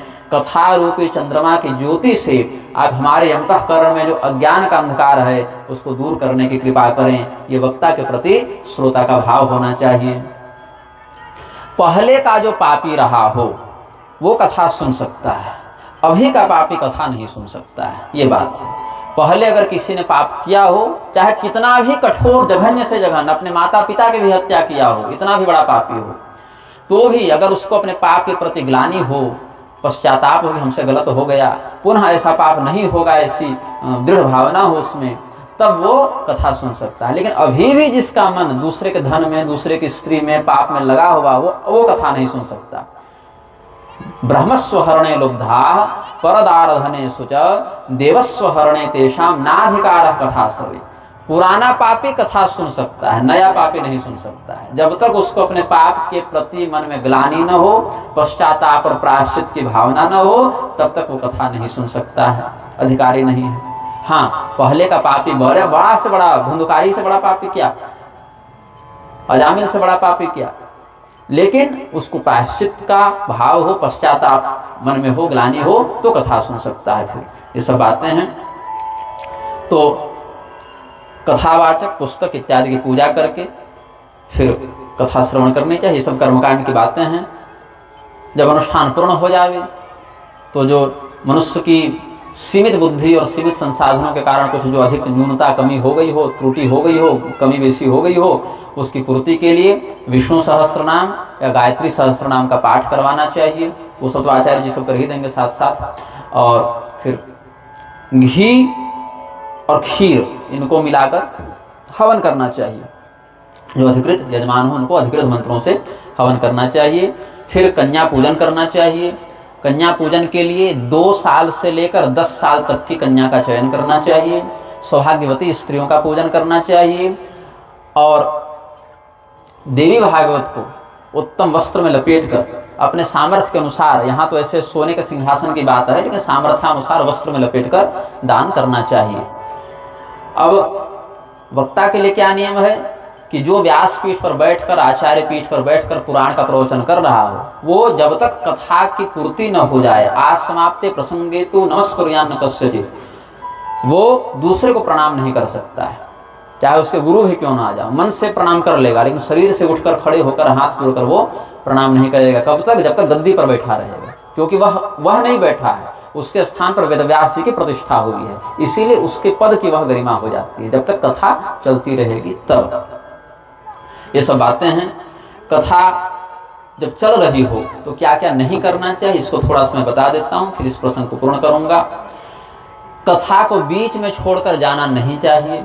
अब किसी को मलमूत्र का वेग इत्यादि लग जाए तो अलग बात है, आपातकाल में। अश्रद्धा पूर्वक कथा का परित्याग करके नहीं जाना चाहिए। वक्ता से ऊपर बैठकर कथा नहीं सुननी चाहिए। जब कथा चल रही हो तो इधर उधर की सांसारिक बातों में मन को भटकाना नहीं चाहिए। कथा या कथावाचक के विषय में दोष दर्शन करके उसकी निंदा शास्त्रीय पद्धति से हो रही हो तो उसकी निंदा या दोष दर्शन नहीं करना चाहिए। कथा के मध्य में शयन नहीं करना चाहिए। कोई रोगी हो तो अलग बात है, लेकिन स्वस्थ चित्त वाले व्यक्ति को शयन नहीं करना चाहिए। ये सब कुछ सामान्य बातें सदाचार की हैं। जब महामारी हो, अकाल हो, जिस समय बताइए कितनी दुर्भाग्य की बात है हमारे देश में कि कोरोना का जब लॉकडाउन लगा तो धार्मिक अनुष्ठान बंद कर दिए गए और शराब की दुकानें खोल दी गई, है ना। शास्त्र कहता है कि व्यसन से, कलयुग से दूर रहो, धर्म का आचरण करो। महामारी में देवी भागवत का अनुष्ठान करना चाहिए। युद्ध की स्थिति में शत्रु का आक्रमण हो, म्लेच्छों का आक्रमण हो तो शक्ति की प्राप्ति करने के लिए शक्ति की आराधना करनी चाहिए। राज शत्रु भये प्राप्ते महामारी भये तथा दुर्भिक्षे राष्ट्रभंगे च तत्क्षान्ते स्नुयादिदम। राष्ट्रभंग की स्थिति हो, जैसे भारत पाकिस्तान अलग हो गए, राष्ट्रभंग हुआ ना, भारत ही 2 भाग में हो गया, 3 भाग में। महामारी आ जावे या कोई और भयंकर शत्रु संकट हो जाए, अकाल पड़ जाए, तो इस प्रकार के धार्मिक अनुष्ठान यहाँ देवी भागवत का वर्णन है तो करना चाहिए। ये सब नहीं करते हैं लोग और फिर कहते हैं कि देवी देवता क्यों नहीं कृपा करते। पहले आप उस स्तर तक पहुंच जाएं। हमको कैसे अनुभव हो जाता है उनकी कृपा का? हमको क्यों ऐसा लगता है कि हमारे साथ उपस्थित हैं, हमको संकटों से बचा रहे हैं, हमको मार्गदर्शन दे रहे हैं, हमारी रक्षा करें? क्यों? उल्लू को सूर्य क्यों नहीं दिखता है, हंस को सूर्य क्यों दिखता है? सूर्य की क्या गलती है? ऊंट जो है वो नागफेनी का फल कैसे खा लेता है, हम क्यों नहीं खा पाते हैं? फल की क्या गलती है? तो हर चीज का एक ही प्रकार से अनुभव सभी कर लें आवश्यक नहीं है। मछली पानी में रह लेती है, जमीन पर नहीं रह सकती। हम जमीन पर रह लेते हैं, पानी में नहीं रह सकते, पूरा जीवन नहीं बिता सकते उस प्रकार से। तो हर प्रजाति में अलग अलग प्रतिभा है, कुछ गुण के दृष्टिकोण से, कुछ अवगुण के दृष्टिकोण से। तो वही देवताओं के संदर्भ में भी समझना चाहिए। देवताओं की कृपा प्राप्त करना या प्राप्त करने का अधिकारी बनना केवल स्वार्थ और चुनौती से आप चलेंगे तो संभव नहीं है। आपकी 50-60 साल की जिंदगी में रोज गाली भी दीजिएगा देवताओं को तो उनको मतलब नहीं पड़ता ना। आपकी जिंदगी में आपके कानों में कितने मच्छर गुनगुना कर चले गए, आप गिनती रखने जा रहे हैं। लेकिन जिसके काटने से मलेरिया हुआ होगा उसको याद रखेंगे, मच्छर भले याद न रखें, घटना याद रखेंगे। तो भैया या तो इतने बड़े धार्मिक बन जाइए, ध्रुव जी के समान, प्रहलाद जी के समान, सुदामा जी के समान, कि भगवान कृपा कर बैठे, या फिर इतने बड़े पापी बन जाइए, रावण के समान, हिरण्यकशिपु के समान, के देवता आपकी पैरवी करने जाए वैकुंठ के प्रभु इससे बचाइए। हैं कहीं नहीं, बीच में लटके हैं, न ढंग से धर्म हो पा रहा है, न ढंग से पाप हो पा रहा है, बीच में फंसे हैं, मर जा रहे हैं, नरक में मार खा रहे हैं, यहाँ आ रहे हैं, बचपन में बाप से मार खा रहे हैं, बुढ़ापे में बेटा से मार खा रहे हैं। क्या जिंदगी है? कहीं के तो टिकिए। बच्चे में पिता से मार खाए और बुढ़ापे में बेटा बहू से मार खा रहे हैं, तो ऐसा नहीं होना चाहिए। मतलब मैं पाप के लिए प्रेरित नहीं कर रहा हूँ, मैं ये कह रहा हूँ कि इस प्रकार के जीवन में कल्याण नहीं है। देवताओं के प्रति शास्त्रीय पद्धति से सदाचार करते हुए निष्ठापूर्वक अपने कर्तव्य को करें, प्रारब्ध को स्वीकार करें, ये कहने का भाव है। तो ये जो देवी भागवत है वो पहले कितना बड़ा था, मात्र 16 अक्षर का ही ये पूरा ग्रंथ है। आधा श्लोक, एक श्लोक पूरा भी नहीं, 16 अक्षर, आधा श्लोक। सर्वम खल्विदमेवाहम नान्यदस्ति सनातनम, इतना ही है देवी भागवत। और इसमें जो कहा गया है उसको हम ठीक से समझ जाएं, इसके लिए फिर 18,000 श्लोकों में इसका विस्तार किया गया है। तो ये जो पूरा का पूरा विस्तार है इसी 16 अक्षरों का, वो क्या है इसके विषय में कल से हम प्रवचन करेंगे। प्रयास कीजिए। देखिए ऐसा है कि सूर्यास्त के बाद तो कथा ऐसे भी नहीं हम करते, प्रयत्नपूर्वक करते हैं तो दूसरे सत्र में, जो कि ठंड में संभव नहीं है शीत के कारण। अब आज तो हमारी पूरे ये जो व्यास गद्दी भीगी हुई है, तो इसमें कंबल डाल के फिर इसको बैठने लायक अस्थायी रूप से बनाया गया है। तो इसमें भी थोड़ा सा सुरक्षा का आप लोग प्रबंध करेंगे। और 1 बजे से कथा प्रारंभ हो जावे तब कुछ प्रसंग पर चिंतन करने का अवसर मिलेगा। पिछली बार आए थे तो आप लोगों का बहाना था कि गर्मी बहुत है, इस बार आए हैं तो बहाना कर रहे हैं ठंडा बहुत है। खैर अब कल से कथा मुख्य हम ले चलेंगे। आज तो हमने मानस खंडोक्त 5 अध्यायों पर चिंतन व्यक्त किया है। यस्याह प्रभावमखिलं नहि वेदधाता नो वाहरिर्न गिरिशो नहि चाप्यनन्तः अंशांसकायपि च ते किमुतान्यदेवास्तस्यै नमोऽस्तु सततं जगदम्बिकायै। यत्पादपङ्कजरजः समवाप्य विश्वं ब्रह्मा सृजत्यनुदिनं च बिभर्ति विष्णुः। रुद्रश्च संहरति नेतरथा समर्थास्तस्यै नमोऽस्तु सततं जगदम्बिकायै।